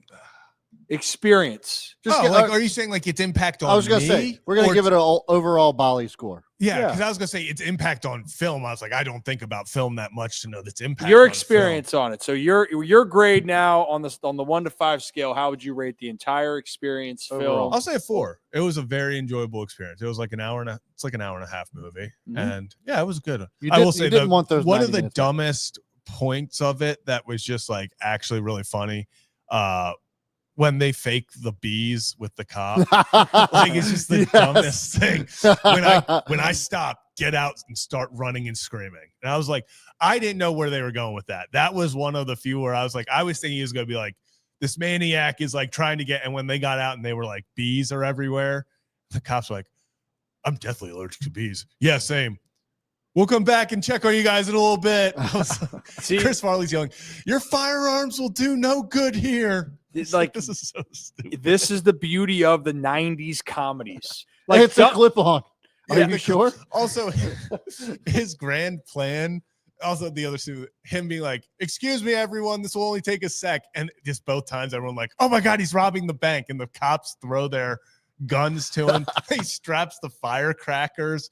Oh, just the dumbest. Being just the dumbest the stuff. 90s comedies are really special because some of them are like truly dumb moments. Yeah. Dumb and Dumber has a Dumber. ton of dumb moments. Billy Madison that I just mentioned. You want to go another Jim Carrey? Ace Ventura. I was going to say Ace Ventura. Has a ton of them. Have you seen Ace Ventura, Zach? Yes, but not. Oh, probably you the need to. last You're gonna have 15 to years, watch I was gonna Pet say. Detective. We could do a book report on that. We should vote on it later this week on what our next book report will be. Thursday. Tim Kirchin, we did ask him one of his favorite movies or ones that he wanted to go with, and Zach was going to come in and recite it. Might have worn a suit for it. Was Miracle. Oh yeah, Miracle. Tim Kirchin was all about miracles. Yeah. So maybe one day we will do that. But we will have our viewers decide our next book club show or movie. I feel like the 90s we have to explore, but we'll open it up for our channel members. We want to there's hear what you guys 80s have to though say. too, because you're probably not familiar with a lot of 80s movies. And you know what? I'd love to go down that that rabbit hole. Like the Brat Pack. Are you familiar? Do you know what the Brat Pack? I didn't really is? watch the Brat Pack then. No. Like Breakfast Club, St. Elmo's Fire, nothing like that. So Breakfast Club, I understand the iconic moment of it, but I didn't watch it, and especially the song like "Don't You." Yeah. But I'd have to go back and watch that. Or like Ferris Bueller's Day Off. Ferris Bueller. Oh, that's yeah. Okay. Twist and Shout. Yeah. Well, Twist Breakfast Club. and Shout. I feel like Breakfast Club would be a good one. So that we'll let our audience decide. We're going to choose. We'll give them some options. Our channel members will help decide this fate for us in the future. But that was Rip's book club. So, quick question, Zach. Yeah. Do you know what the Brat Pack actually is? No. Okay. No. Rob Lowe. Do you know who Rob Lowe is? Yes, I know who Rob Lowe is. Was in Tommy Boy. He's part of the Brat Pack. He was actually the star of St. Elmo's Fire. Oh. Rob Yeah, Lowe. Quietly has had a lot of good roles. He was also number 2 in Austin Powers, The Spy Who Shagged Me. He was the younger number 2. I want to say that Tommy Boy was one of his first big like comedies that he's a part of. I can see that. And then after that, it was like, oh my God, Rob Lowe's funny. Yeah. And then Him being in that that caught me off guard too. I didn't know he was in it. I didn't understand Rob Lowe when I watched, like I told you, Austin Powers was like that was everything for me as a kid. And I didn't understand who that was. And now I see him everywhere. And of course, like people are like Parks and Rec, or if you want to go way back into the 80s and talk about the movies. And that's where I think of him as number 2 way back. But he's great. And he's also has that famous meme of wearing the NFL hat. I was going to say that's a Zach Bollinger tweet that's out there in the open. Also the host of The Floor, which is an incredible game show. I have to watch that. I haven't seen that. That's great. Well, that's a little Rips. We got to come up with a name. Rips Book Club, Rips Movie Club. I got a topic or genre, I should say, of movies. It's going to be another movie week. Okay. Paul Rudd movies. Ooh. I'm going to find some Paul Rudd movies. I'm going to come up with my best 4. I'm going to put it in a poll on Thursday. So we're doing that this Thursday? Well, yeah, I won't be here Thursday. That's right. But Okay. I'm gonna have in to, the future for Thursdays. I'm going to have to put it in charge of somebody's going to have to put the poll out for Thursday. There's going to be Paul Rudd movies. I'll send you the Paul Rudd movies. You're going to have to put it in a poll, and they'll vote on it. I already know where a couple of mine are going to be on. Me too. Not going to say them. Not going to say them. Do you know who Paul Rudd is, Zach? Yeah. Okay. I was going to say. All right. I was going to say. Yeah. This is, and so like this is our book club is also movie club, which is show club. We don't know what we're going to do, but we're starting. What do we call it? Rips Club? I don't know. Help us come up with a name. Yeah. Give us some suggestions. But in the meantime, why don't we get ready to shift here and help us shift into the next subject? A little baseball talk. The stove is getting hot. But let's go around Maryland, Zach. Over or under 3 seconds. Oh, my goodness. That was under 3. Hey. I'm ready. Beautiful. Brought to you by our friends over at Next Move Charm City and the Belanger team over at Lone Depot. Let me see if I can get where are my glasses for this? No, I don't have my glasses. Do I look like a grade A-hole right now, Zach? Yes. Okay. I look like one of those guys. And what's that one meme, by the way, when the guy's talking to the girl and he's putting his hand over and she just looks disinterested and he's telling her about, probably like he's got kind of guys like this spiked hair, a little bit short spiked hair. He's got the hand up. Yeah. Yeah. It's like, I know what you're talking about. Yeah, it's like, listen, babe, like this is what happened in this game. Yes, that's it. Yep. That's it. I kind of feel like that. But you know what? It gives the same vibe. Gives the same vibe. But to our friends, if you guys are looking to make your next move, Shannon Toback and Brett Ritchie are your MVPs. And with the help of the Belanger team, if you're looking in the city, suburbs, or shore, make the right move with Next Move Charm City. Now let's move in now, guys. We talked about the Ravens. We don't really have to talk about the Commanders because that was an awful game over there in Madrid. Neither team deserved to win that game. I think it would have been better if both teams didn't win that game. Apparently they ran out of food. There's a lot of – I don't know if the NFL is going to – I saw Jack Settleman over there explaining that there was more of a even American presence there than actual – I believe that. People in Spain. But that made sense to me. Yeah. Because I felt like that was something when the NFL came out with that it was like, okay, that's a bucket list. Kind of because like now over in England, they've seen it so many times that like people aren't really traveling over to England. Like a lot of their fans have taken to it, stuff like that. I think Madrid it could take a little bit because Australia is the next one we're doing next year. Australia. Is it Australia? I don't understand. We're going to Australia. Put another shrimp on the bobby. Where are you from? Austria. That Australian game is going to be the worst game of all time. Probably. It might be up there, but they have I think in Australia they have everything that can kill you over there. I mean, they're what? Every horror it's movie also thing the is largest landmass of largest inhabitable land masses. I would go to Australia. If I was the outback, you cannot live in the outback. Hey, you remember that camel story I told you about the other day, Zach? I rode the camel around Ayers Rock. Where was that? Australia. Yeah. Yeah, good for you. And then they served us camel, Brad, after we rode on the camel. That was a very uncomfortable moment. It's like riding a cow and then eating the cow. Yeah, kind That's of. why, like, I never understood. I didn't grow up on a farm. My grandfather was a farmer. Like, he had farm animals. He raised his own cattle and all that. I never will understand this. Why they name the cows and they grow some sort of attachment to them, and then they just, here's dinner.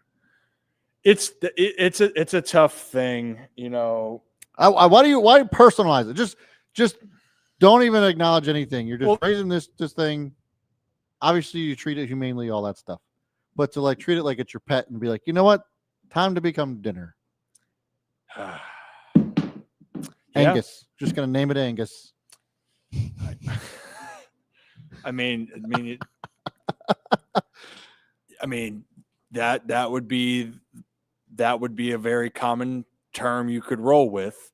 How do we? And they also like chop the balls off of these things. Oh, that's how we get here. Oh, because I was talking about riding a camel and eating a camel, and then we got here. Yeah, that's right. So NFL will go to Australia though.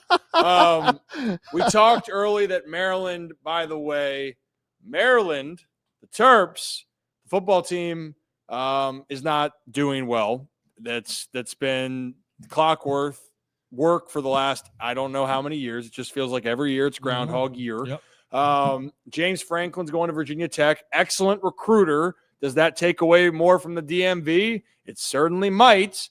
And for Maryland, you wonder, though, at the end of the year, if Maryland keeps losing games, does Loxley stay? I mean, this isn't the time to talk about it, but that's going to be in the equation. That's the negative with Maryland. I think we can kind of he is staying. They already announced he's staying. Okay, so you know what? We're not going to talk about it anymore. Yeah, but we want to talk. Loxley is officially locked in through 2026. I was going to say, I think the signing of Franklin puts the entire ACC on notice. Dude, it's not even just the DMV. James Franklin joining, which also it's crazy. I just realized though that Maryland's not in the ACC. It's the hardest thing for me to still understand. I know they're in the Big Ten. Yes. But when you said that, I'm like, oh yeah, they're going to play. I'm like, oh, they don't play each other anymore. Well, actually, funny enough, Maryland is at Virginia Tech next year. Next year? Oh my goodness. But to your point though, the ACC, it is open. Yeah.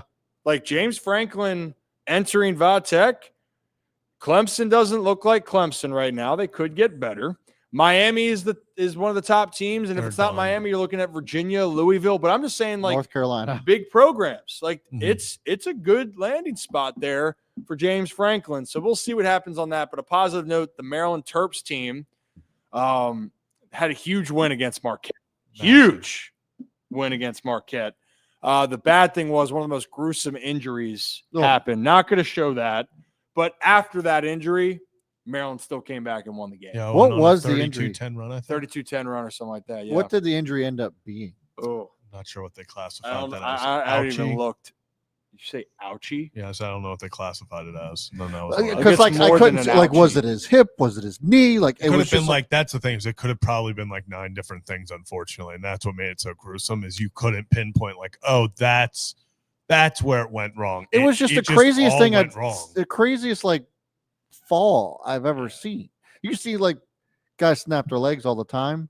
They were just like the way he came down and the way that his legs went. It was just like, what's happening here? Yeah, and because it looked like his left leg slipped then as he was coming down. And it just was brutal. But for the Terps, that was a big win. Terrible moment. I think this men's basketball team, we know the women's team has always been right there. They're competing. The men's team with Buzz, I think they're going to compete their ass off. How they do this year, to be determined, but I feel good about where Maryland basketball is going to go. And now then we close the book on football and basketball. And now we got to talk baseball. And we talk a lot of baseball on Tuesday and Wednesday live at 5 here on the Ryan Ripken Live Show. at 5. Is that going to put that on the soundboard? I should. That was good. That was really good. So there's 3 topics we want to get into real quickly. Number 1, it's hot stove time. Number 2, there is a move that happened.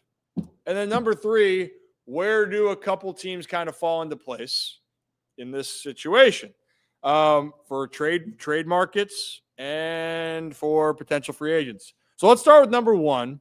The news was that Josh Naylor, who got traded during the season from the D-backs to the Mariners, and it kind of sounded like, oh, he might hit free agency, not sure what's going to happen. Well, he's the first bat that actually signs, and it's a good signing. If people don't know Josh Naylor, highly energetic player, can sometimes ruffle opposing teams and fans' feathers if you're not into that.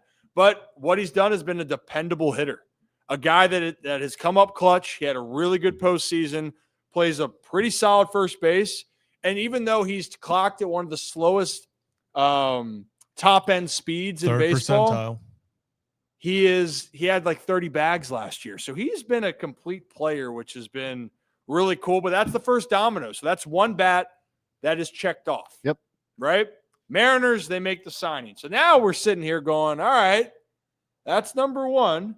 And I'd say he's in that second tier, right? Like if we're saying the prize possession still is going to be. Yeah, he's not first tier, but he's definitely. He's second tier. Without a doubt. Kyle Schwarber then. And then there's another Kyle. Talking about Kyle Tucker that people are still kind of wondering about. And, if you're one of these thinkers right here, Brad, you know what I'm talking about right here? One of these, what does it mean? Zach, you know what I mean? Oh, I know what you mean. You know what I mean? Ken Rosenthal was trying to say on Foul Territory, well, wait a minute, Mike Elias, Kyle Tucker, there's a lot more history there. Maybe that's going to be the fit. So let's play that clip on Foul Territory, and we're to react on the other side about Kyle Tucker and the Baltimore Orioles. Surprise team that you see for Kyle Tucker? Great question. And I'll give you one, and it came up. Will Salmon of The Athletic wrote about it, as did Patrick Mooney. They wrote a combined story about Kyle Tucker, and they listed this surprise team, the Baltimore Orioles. Now, I do not expect the Orioles to sign Kyle Tucker. Let me say that right off the top. But while their bigger needs are starting pitching, top of the rotation starter, number 3 at least, and a bullpen that they need to address and have started to address with the signing of Andrew Kittredge, Tucker would fit as he would fit for any team. And not only that, Mike Elias, when he was with the Houston Astros, and of course he's now the president of baseball operations with the Orioles, Mike Elias drafted Kyle Tucker. And people in baseball are often attached to people that they draft. They kind of never lose that affection and feel for them. And for that reason, I can at least see their interest. I can also see them spending more money than they did even last offseason. So I'm not saying the Orioles are going to be in there deep for Kyle Tucker. I don't know that they will. They have these other priorities. But could they be a team that surfaces? Yeah. Remember, last offseason, they offered Corbin Burns $180 million for 4 years. That was a serious offer. Now, Kyle Tucker is going to be twice that, most likely. I don't know if they want to go there, but it's something that I think we will see them linked to in the coming weeks. Yeah, I mean, I think that we're going to hear a lot of teams linked to Kyle Tucker, and I'm sure Baltimore's name is going to be thrown in there, but I am, like Ken just threw in there after, I'm not buying that Kyle Tucker is going to be a Baltimore Oriole for a lot of different reasons. But I do agree that players that get drafted by a front office, if they go somewhere else, you see it in football with coaches and general managers, there's a familiarity, and there's guys that you like, your guys. I'm sure Mike Elias, just like half the league, or I'd say every team in the league, would want Kyle Tucker. I don't think there's one player that would not want Kyle Tucker. No, but I also think that I like the angle only because the O's do need an outfielder. So it would be not only that you're bringing in Kyle Tucker, but it would also be that you're filling a need that you absolutely need to fill. It's not like they don't need the top end pitching, 100% behind that, but the outfield is still a big giant question mark. So a guy like Kyle Tucker would make a lot more sense other than the fact that he's just Kyle Tucker. I mean, I agree. I mean, he's a superstar player. When he's healthy, he's going to bang. He's going to make plays. He's going to be an upgrade defensively in the outfield and be an upgrade offensively as a proven bat. But where it's going to get sticky is Kyle's can ultimately choose where he wants to go. He's an East Coast guy. I'm not buying anything. If anyone says Dodgers, sure. Could he go out to LA? Yeah, he could. But if unless his priority is to solely win in LA, there's a lot of other options on the East Coast that are going to offer him a similar opportunity. And as much as everyone wants to crown the Dodgers and say, oh, they're ruining baseball, the Dodgers, last year they were a game away. They were on the brink of elimination against the Padres, and then they were on the brink of elimination twice in the World Series in Toronto, down to 2 outs to be specific in Game 7. So, yes, Kyle Tucker can go to a team anywhere, and they are going to have success with him. Lefty bad in the lineup, Brad. I think is it too many lefties? And personally, I don't care about that. You want to throw in another lefty to the lineup? I don't care if that Gunner's a lefty and Jackson's a lefty and Kowser's a lefty and Basayo's a lefty. Yeah. But it is one of the things that you think about. But you know what I love? You ain't platooning Kyle Tucker. If he's on your team, guess what? Kyle Tucker's going to play every damn game that he can. Don't tempt him. But I think that's important because Tyler O'Neill, unfortunately, hasn't played a lot of games, and he is a platoon-type player. That's what he will be coming back this next year. So that's one angle on the Kyle Tucker situation. Again, if they make that move, though, Zach, I'm looking at the payroll moving forward for them. I see it very hard for them to make another extension with one of the younger guys because if you sign Kyle Tucker, let's just say it's $400 million, $300 million. It's going to take at least $500 to get Gunner. Do you put that much money? That's going to take $500 no matter what. Right, but then are you okay then saying, okay, Jordan Westburg, all right, any of the other starters, Trevor Rogers, hey, Kyle Bradish, you're going to need a contract here. We're talking about the needs. Here's my thing, though. All the guys that you just mentioned have had serious injuries that haven't played an entire season, except for Gunner. But point being, so my point is, their price tags aren't going to be nearly as high because they haven't really been available, and we always talk about their availability is the best ability. So I'm not saying that Jordan Westburg, Kyle Bradish, all these guys aren't valuable. I'm just saying that their value isn't going to be carried with the same weight of a Kyle Tucker because they don't have the same type of resume as a Kyle Tucker. I think the one thing I'm trying to still get over the whole what the Kyle Bradish debate on being injury prone. I understand the injury he just had. Am I missing another big injury he had in his career in the majors, Zach? No, I don't think so. Right? I'm trying to I play in with the guy. Majors, at least I don't believe so. I can't remember any big one. I didn't say prone. No. I know, but I'm saying of the guys, for Bradish, for me, he'd be priority. Actually, he would be the priority to lock up. Outside of Trevor Rogers?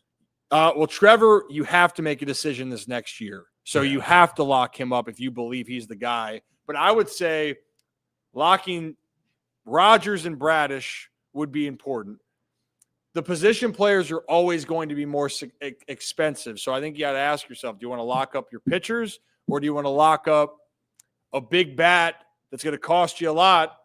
And my guess is if you sign Kyle Tucker and he's looking for $40 million a year at the minimum, going to 50, what are you willing to give out to that? And I think that's what's going to be interesting to me is what the year value is going to be for Kyle Tucker. What's the Tyler O'Neill contract? 3 years, $48 million, something like that. But it was an option. So the last 2 years are picked up. Which of course he picked up. I would too. Well, yeah. I would, no doubt about it. But Kyle Tucker right now, he's also 28 years old. So, I mean, he's probably looking for, and the team's probably going to give him a 5 to 7 year deal. I was going to say, he's going to get one. I think he gets a ridiculous 8+. I was going to say 10. Oh, yeah. I wouldn't be surprised if he gets 10 just because of his age, because he's going to want that. He's in his prime. Mm-hmm. So, with that being said, someone's going to overpay. So, I don't know if that's going to be the case. But regardless, if you do go get Kyle Tucker, then it's going to take away maybe of you spending more money in free agency, which is fine, which then leads to the next topic of if you're not going to go out and sign a free agent arm, which I think that they're going to be aggressive with the relief pitchers. I think they'll be high leverage specifically, and I think they'll be aggressive with a couple starters. I don't know which tier, but I still think they're going to be aggressive. But you don't have to be aggressive necessarily in free agency. You can be aggressive in the trade market. And John Morosi, friend of the show, friend of the program, was on MLB Network and said that there's two trade targets, and no, one of them is not the Cy Young Award winner Skubal out in Detroit. How about the team down in Miami that, hey, they think they can compete, but they're also thinking they got a lot of arms and they can't keep all of them. So let's play that clip for you guys, and we'll react on the other side. A long-term deal in the Motor City with Tarik Skubal. What did the GM meetings teach you about pitchers who could potentially be on the move? Lauren, I believe that the starting pitching trade market is one of the most interesting components of all to this hot stove season. Let's begin with the man who we just saw win his back-to-back American League Cy Young Awards in Tarik Skubal. Two pieces of news from the last week. Number one, there is no long-term extension that is anywhere close, according to multiple sources here. The Tigers are not making any progress on signing Skubal. And also, when we spoke with GM Jeff Greenberg during the availability last week, he did not rule out the possibility of a trade. Now, he didn't rule it in either, but it was certainly a no comment where the Tigers were given chances to say, hey, he's a Tiger, we're not going to trade him. That chance was given, and there was no assurance made. So I think we can say the Tigers will at least consider. They will listen. The bar is going to be very high.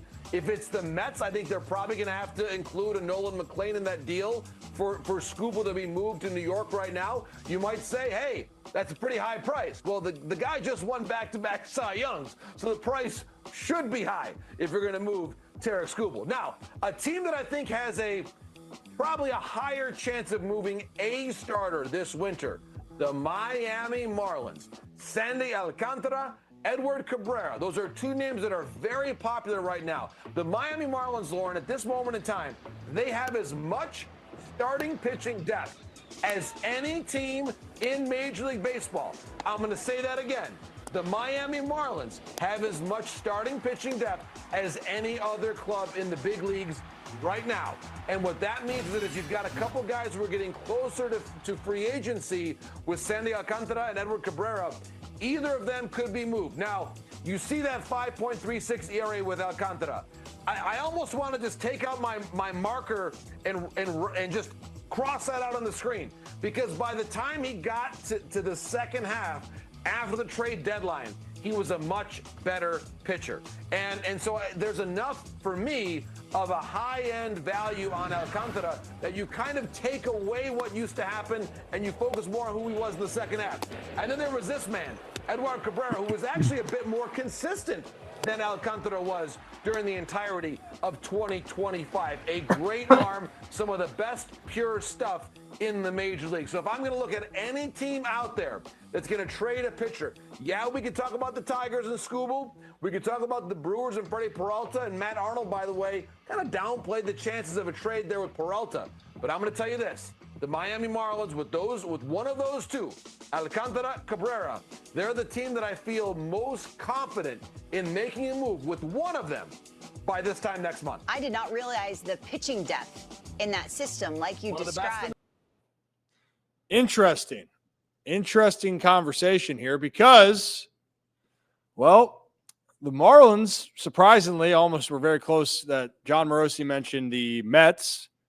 Well, Marlins almost finished with a similar record as the Mets, just a few games behind them in the standings, and the Mets felt like $5 billion, and the Marlins barely spent anything.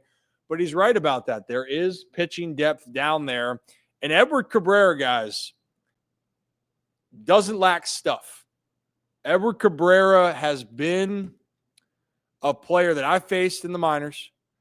It is a lively fastball. He's got good secondary pitches. The problem was putting it all together. And last year, best year in the big leagues, 3.53 ERA, 8-7 record. I apologize. 150 Ks and 137 innings. And he's going to have 3 years of control and arbitration after this. And I know that people are saying, well, that's not going to help us win. Like, we want the proven guy. Edward's also 27. So when you're looking at taking risks on guys that can turn out to be stars, Edward would be one of those guys. Sandy's still, to me, the guy that has the higher value because you've seen what he has done if he's healthy, but there is a little bit of risk. But I'm telling you, the trade market here, if you don't get one of the top guys, the trade market could be hot. And I think that's the part that people have to look at. And Kevin, good to see you, by the way. Hey, bud. Is your right mic? Yeah, I hope so. Hello? Yeah. I think we got the right mic. So, Scooble, that's the name that everyone's going to look at. It's still unrealistic. And I still believe that he's going to stay in Detroit deep down. But if the teams don't get the top free agent arms, I think a lot of people were liking to see they like the team control. And look no further than the Marlins. Both Alcantara and Cabrera both have team-friendly. Cabrera, the RBers, and Alcantara, if you think he's an ace, that's a really cheap deal that you would have control over.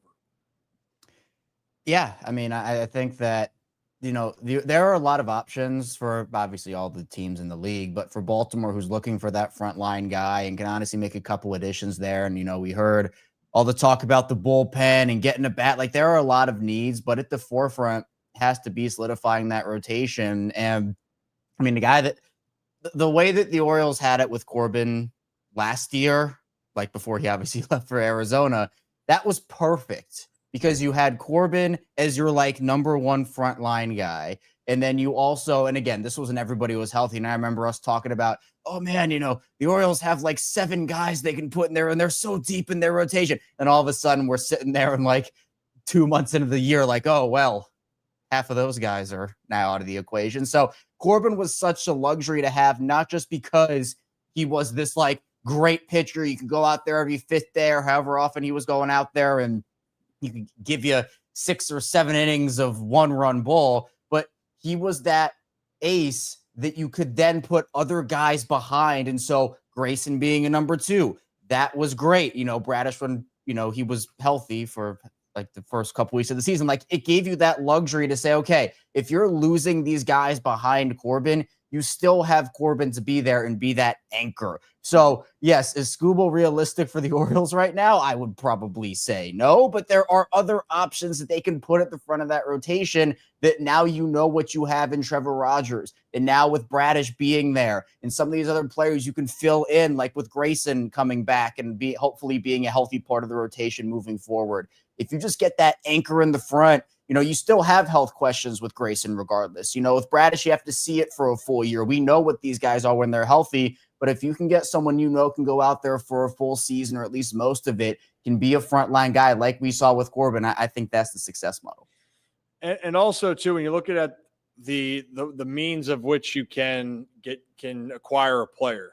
So I want to just even get out of Baltimore here with this case. Sure. Red Sox, you saw last year, Garrett Crochet ended up being the crown jewel. Really, in my opinion, just because of how he pitched he signed a new extension. But at the time, you acquired a guy and you signed him to an extension and you felt pretty good about it. I forget the final numbers for Crochet, but the other top end guys that you were paying, Max Fried was over $200 million. Corbin Burns was over $200 million. Or no, sorry, he ended up getting just above the discount, just above. Yeah.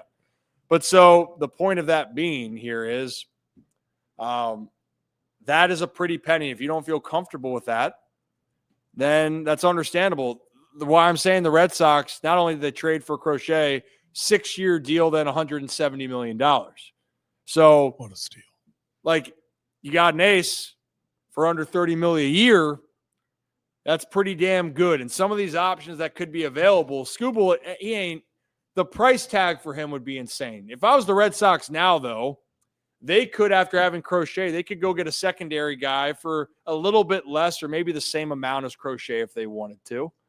The Orioles, I think going back to the well is a very realistic possibility of trading for a guy. And I think looking at the options there is going to be so vital for them. But around Major League Baseball, take out the Dodgers. Okay, let's take out the Dodgers, Mets, Yankees, all the big market teams. How are they going to acquire other talent? You look at the trade market.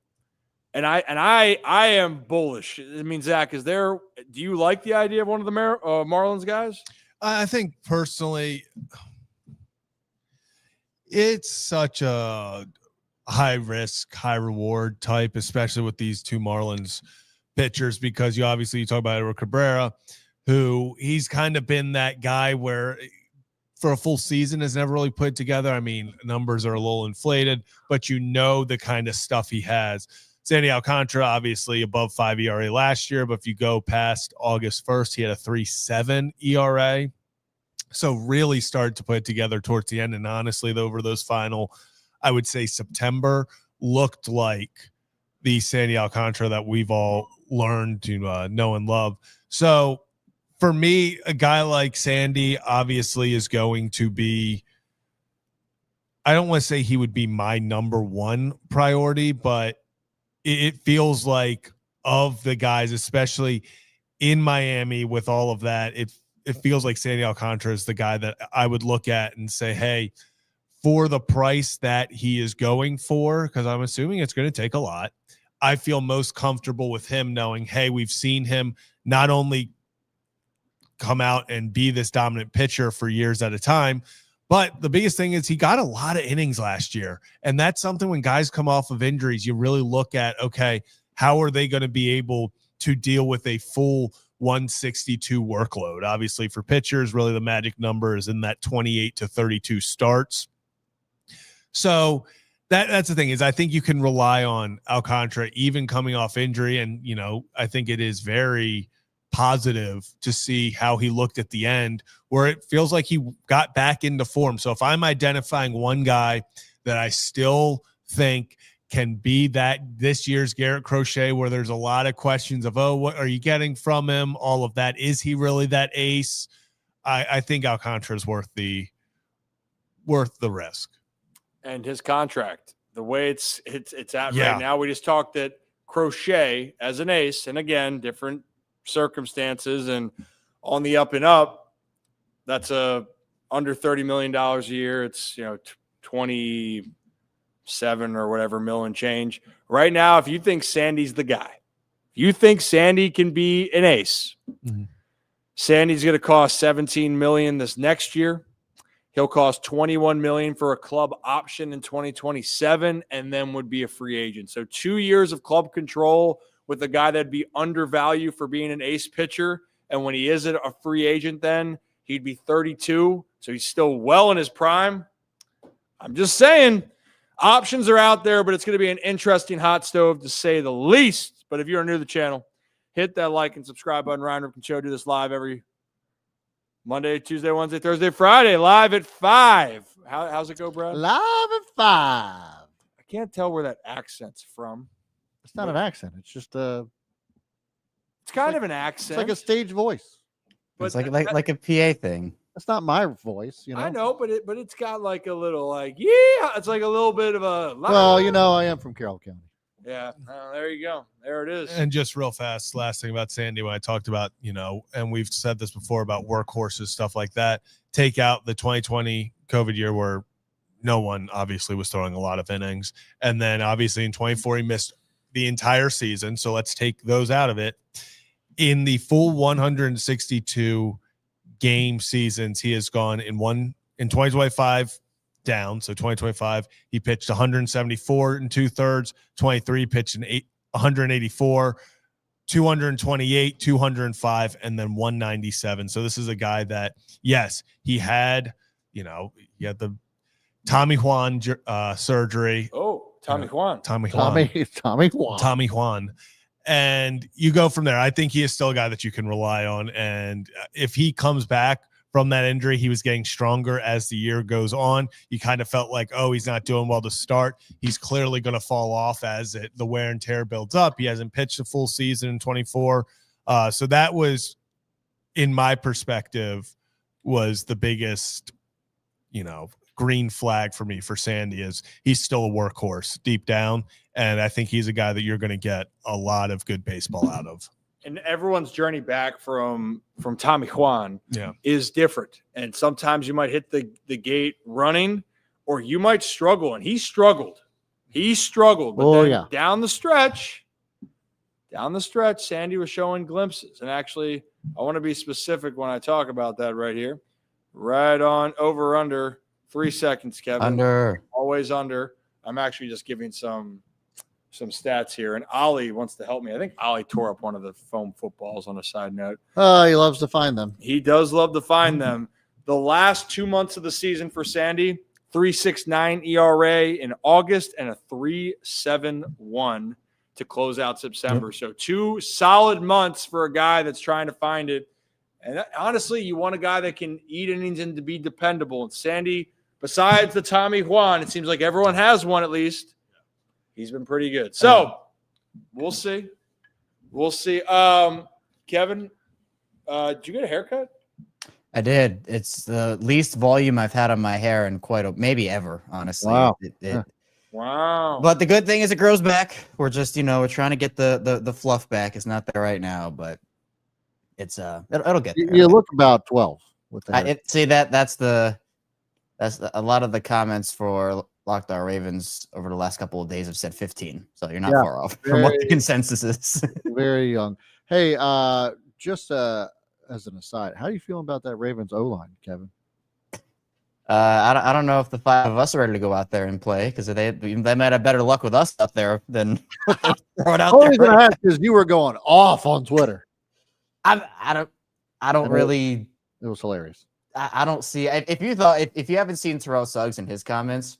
I did. Oh my God, so funny. Looking back on it, it's so funny. But yeah. I mean, it's so bad because not only do the stats back it up, but like we all have eyes. We can see these guys flailing around out there and belly flopping and the whole 9 yards. Yeah. What were Suggs' comments, Kev? Well, not very family friendly. Actually, let me pull them up real quick. Is there a video of it? No. He was live tweeting the game. Oh, goodness. We can pull up the tweet. Yeah. Well, it was. All right. What do we? Zach, can you find that for me? Well, so the big one was 95 not on the scouting report. Yes. Like a billion question marks and then hashtag WTF. I don't think. And I think he's not that good, Myles Garrett. No, he's all right. Easily overlooked. Yeah. And then at the end, he said, in traditional Ravens fashion, a win that gives us multiple heart attacks, Raven Nation. And then a lot in the middle just of explicit content, explicit tweets. I got to look at this. you do, because I'm not going to pull it up. But it's that bad. It's just funny. It's what the entire fan base was feeling. Which one am I looking at here? Am I looking at the one with the emoji right here? No, just start from the Gordon Ramsey gif. That's where he starts. I see where you're going with this. Stepping on our hoo-has. Right.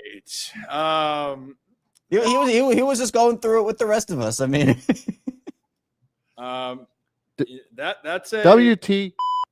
Yeah. Oh yeah. Great use. That is a great use. What's this ducking one? What's this do? Nothing. Oh. Well, that I can't say. I've heard a lot of terms. I can't say I've heard the stepping on our own D again. Oh, you haven't heard that before? I've heard a lot of things. I guess I don't hear that one too often. But I guess needless to say, Myles Garrett did not get blocked well. Might be a good football player. He's very good. The Ravens still won. Lamar needs to stay upright to have a chance. Especially this is the crazy thing. We just mentioned that Rodgers could be out, right? Yeah. Rudolph starting. Well, we don't have to go down this rabbit hole again for all the football, but essentially, if the Ravens don't win this division, that would be the most disappointing thing at this point of looking at who else is there. Love Joe Flacco. Bengals, unless they do something magical. Yeah. Browns, you saw it. And then the Steelers, Mason Rudolph. If Mason Rudolph or Aaron Rodgers takes the division, is this going to be the Steelers' revenge season where they're going to beat the Ravens twice with Mason Rudolph because the Ravens beat them twice with Ryan Mallett that one year? I swear. All right. All right, Don't Kevin. put that in the air. Thanks. Hey, Kevin. real quick on a serious note, did you guys watch Last Chance U? No, but Did that not was really heard sad. No, but I saw. I never watched it, but I saw. You never watched it? Oh my god! I just saw this. I just Really? saw it. Yeah, Yeah. that John Beam was Mm-hmm. shot and killed at the college that he coached at. Legendary coach at Laney College. I can't believe that. That's almost. I mean, Yeah. I'm really like sad. dumbfounded. Yeah. Out of all the coaches on Last Chance U, by far my favorite. Wait, oh my God! Well, Jason Brown. No, Jason Brown's an asshole. I'm just saying, like, truly does good in your community and like absolute stand up guy. Yeah. I'm dumbfounded. I just found that out. Crazy. Rest in peace. That's just crazy. To be shot in the head at your own school that you coached at for years, decades, 66 years old. That's just unbelievable. It is. Especially heard some of his former players coming out and talking about the impact. Well, yeah, I was at the Bears corner. Had Yeah. the interception. Rashawn Wright. Yeah. Yeah. Life, unfortunately, I wish we could say that everything will be good and everything will be just and fine. And, things like that happen, unfortunately. Yeah, and it's just they crazy. shouldn't happen, especially the way it was described, that it seemed like targeted. Oh, yeah. As a former player. It's just the whole situation is so sad. Yeah. So sad. I forgot I was going to ask you guys on a different note. Oh, on the baseball, there was one little baseball piece to talk about, or not just like mention, but like Brad, you brought up the Hall of Fame is announced the ballot. The ballot is out. Do we pull that up? I don't know. I can pull it up. You want to pull it up? Over under? Under. Always. Did you see it, Kevin? The what? The Hall of Fame ballot? It's an interesting group this year. It is an interesting group. I saw who was the name that was on it that I was like, Where did you put it, Brad? It's in I can pull Discord. it up right now. well, because Markakis is on on there, which is awesome. Edwin Encarnacion. I didn't even realize he had been retired that long. Well, I know. Every year this comes out, it's a gut check, like how long things have happened to go. There it is. There you Okay, go. so Bobby Abreu, Carlos Beltran. Well, Bobby Abreu has been on it. Yeah, but I just of the list, who's on it? Right. So, like, for those of you guys who are watching or those of you who aren't, we'll just talk. So, The newer names. the newer names are highlighted there in gold. The other ones are not first timers. I'm just surprised Felix Hernandez is still on here. I don't understand that one. He'll be interesting. Him, Andrew Jones, Pedroia. Love Pedroia. Of the new guys, I don't think one gets in. I don't think one gets in. Gio Gonzalez. Wow. Gio Gonzalez, hey, got a hit off of him in high A. He's on a rehab assignment. Left on left, little. So by proxy, if he gets in, you get into. Definitely not a Hall of Fame. Just smack that in the 6 hole right there. A little, hey, how you doing? Wapow. Ryan Braun, for obvious reasons, isn't. Yeah. Encarnacion, big home runs, not really He's anything had else. big home runs. I think he hit the home run against the Orioles and then retired. That's just Don't know how it what feels you're like. talking about. No, he was on. Wasn't he? Didn't he go back to the Guardians and win the World Series with them? Oh, No, they didn't win the World They didn't Series. win Or not to win Series. the World Series, but went to the World Series. I just after that moment, I felt like he didn't play it anymore just because that was that moment. But he did end up playing. Yeah, I was gonna say he ended up playing another 5 years. Yeah, he went to Cleveland and then he ended up. I was gonna say he definitely was on Seattle, and then I forgot in 2019 he went to the Yankees, and then in 2020 went out with the White Sox. So that's 424 jacks, 424 jimmies. I mean, and it's not going to get in. Cole Hamels is an interesting one. I do see it, John. Yeah. Cole for a stretch was really dominant. Andy Pettit. So Andy's case is more of a big time pitcher in the postseason than the regular season. Yeah.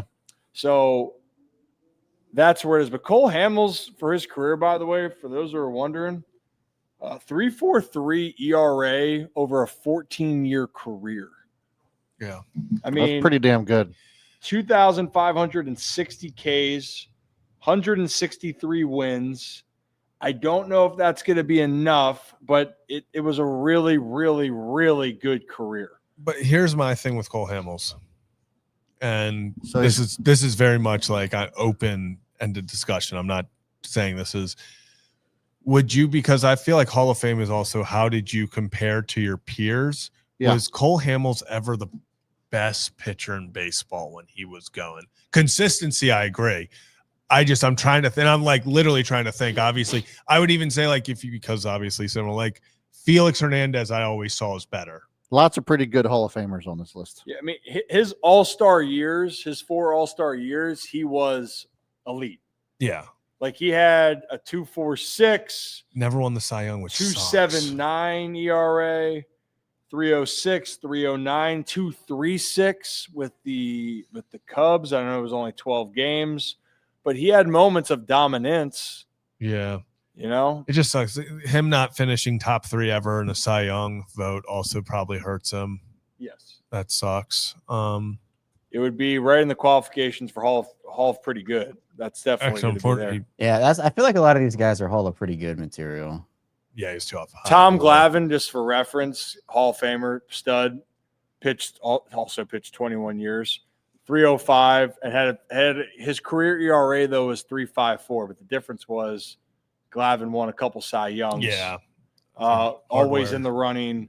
I do think postseason play. The one thing with Pettit, that one, I think the bigger part for him honestly is the whole HGH thing. Yeah, that's going to be the bigger one because I think telling the story of how you do in the postseason does matter for some guys that are on the fringe. Like Eli Manning would be that in the NFL, right? Of like had really solid numbers in the NFL, the longevity of Eli's career. But was Eli ever a top 5 quarterback over the time during it?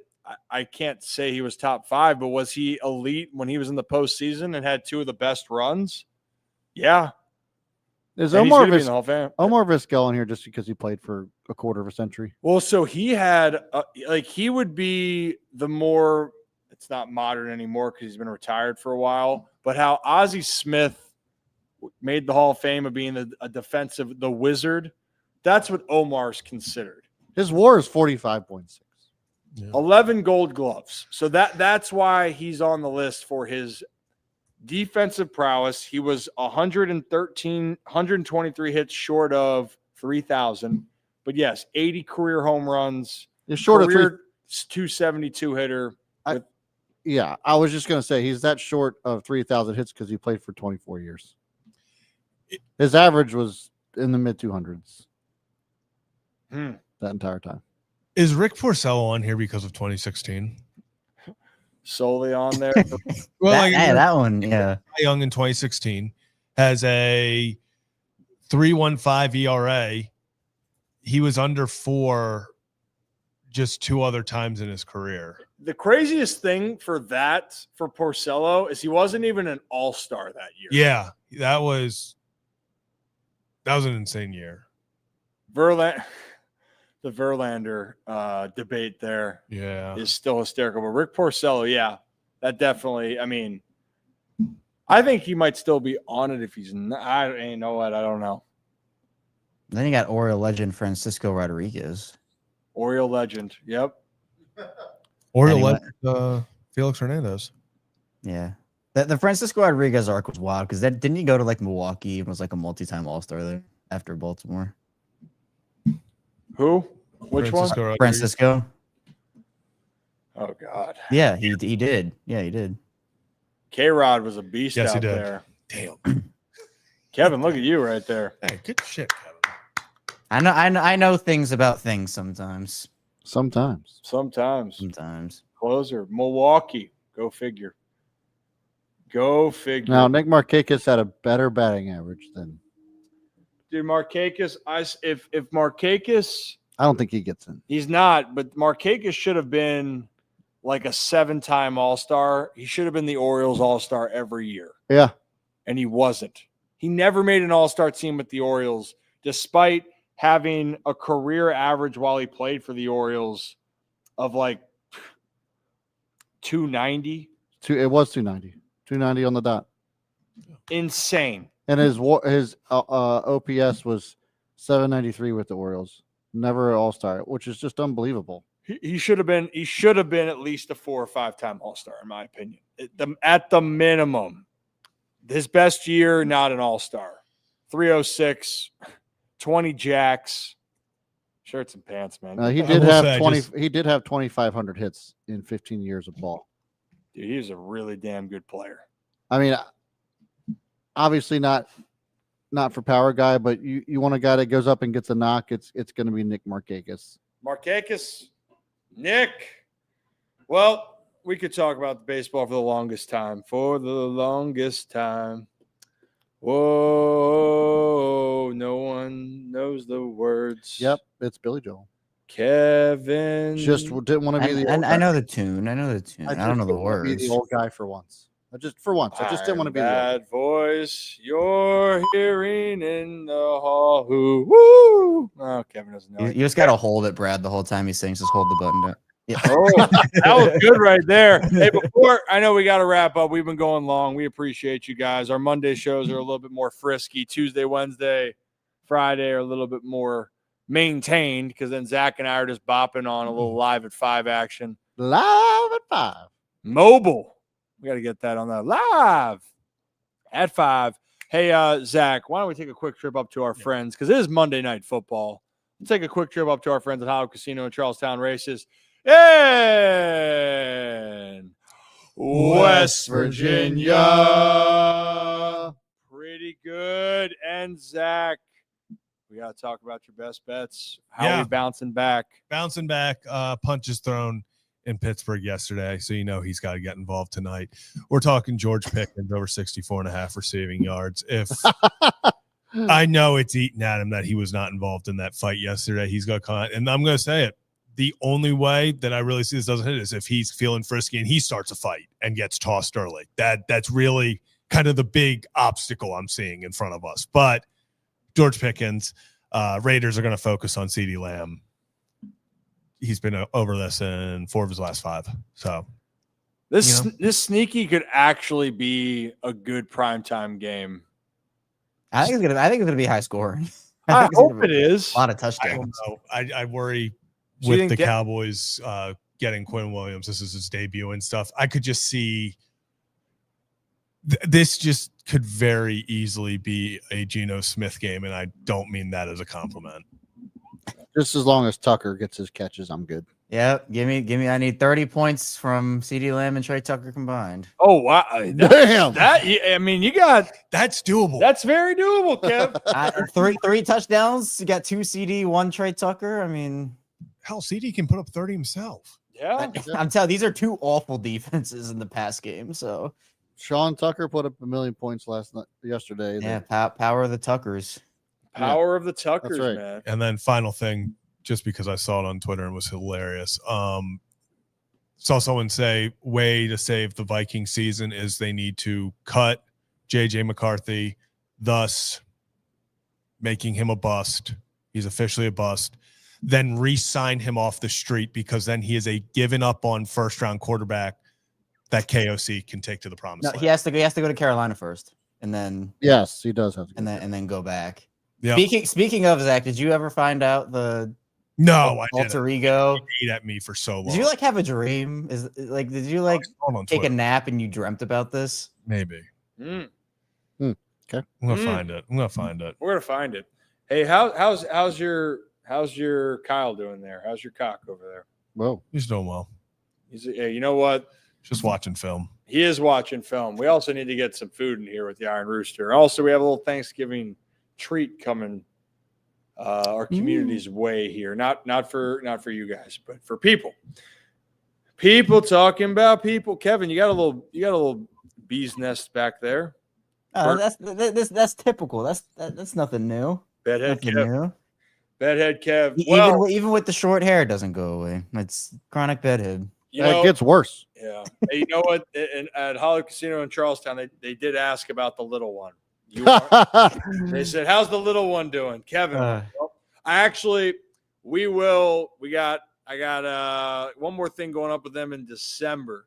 So look forward to hanging out with them. But also, we appreciate them. And if you are feeling frisky, and you want to take Bolly's bet, hop on there, see what happens here.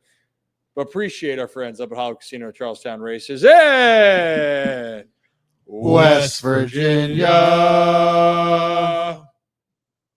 Yeah, the little one. Also, because I don't know why I got brought up the little one. When I met with Merritt today, Kevin, you also got brought up. They said, "Oh, Kevin was the one that works out," because I'm going to apparently do a High Rocks challenge. You heard about this, Brad? Yes. But you know what it is. Yes. So they're saying, "Oh, would other members of your group want to participate in this?" And I said, "Probably not." Zach trained for the half marathon for a day. It was a week. Yeah, put some respect on his name, Ryan. Come on. But then was asked, "What about Kevin?" Well, Kevin, what? I'm like that.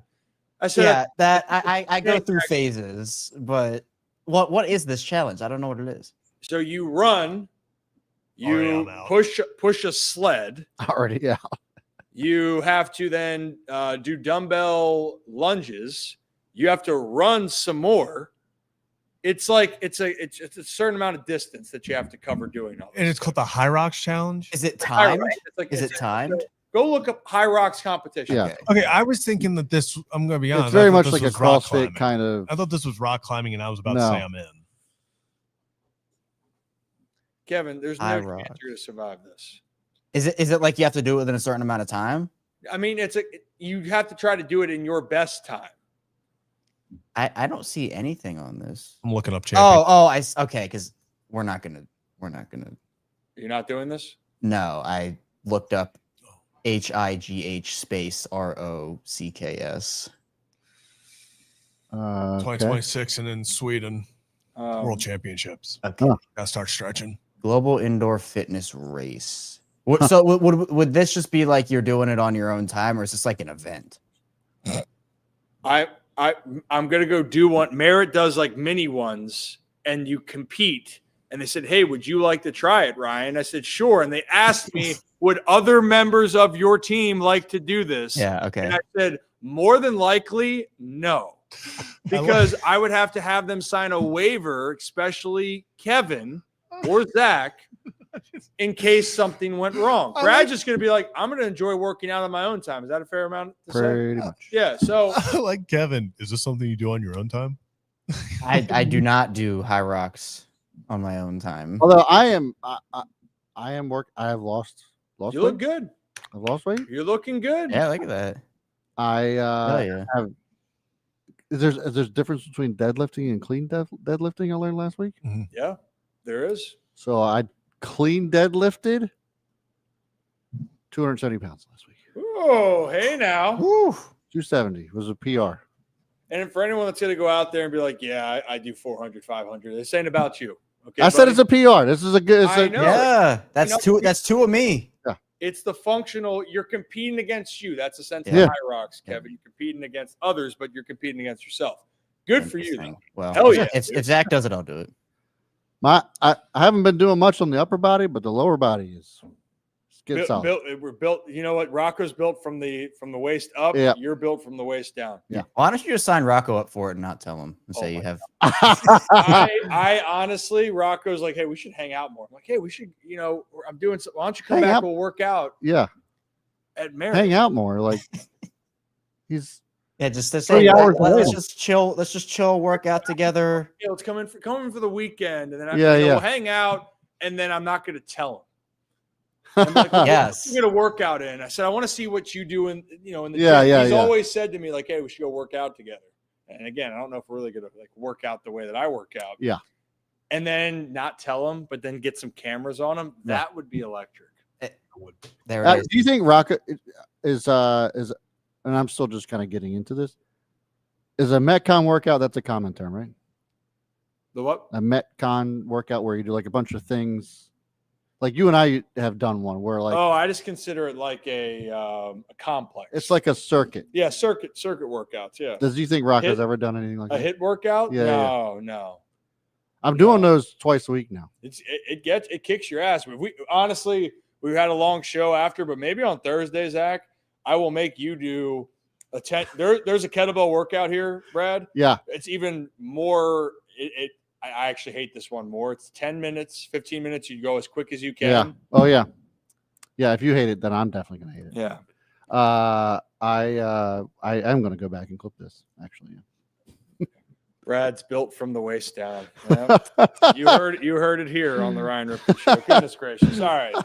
I've hit my quota. I think we need to get out of here because we're live at 5 tomorrow. And we appreciate Nick Moore joining us today. We appreciate, one more time, Merit Clubs, which check out later this week. We're going to be able to give back to you. And for Merit, if you're looking for a great deal, we talked about early Black Friday savings. Well, this deal, it's going to be too good to pass up. But if you want a free 3-day trial just to see if you like it, check out meritclubs.com. That's going on right. Meow. How do you spell free 3-day trial, Zach? MERRITT. Boom. Hey, Kevin, I'm wearing khakis too, buddy. You look at that. I'm actually wearing sweatpants today, so you got get him off the screen. Get him off the screen. I'm cheating on the khakis today. God. No. Freaking believable. I know. I was hoping for the time up. Okay, you know what, Kevin? I can't even look at you. I can't even listen to our. I can't even. This is khaki colored though, so this works. This is. What do you think? Is this what you're saying? Jesus. Whoops. What a way to end it. All right. On that note, shirts and pants. Yeah, we'll do it here at the Ryan Ripken Show. Have a day, have a night, have a great stinking rest of your Monday. We'll be back to do this again live at 5 here on the Ryan Ripken Show. See? Oh, yeah, I was showing off a little too much junk in the trunk right there. See that? Hold.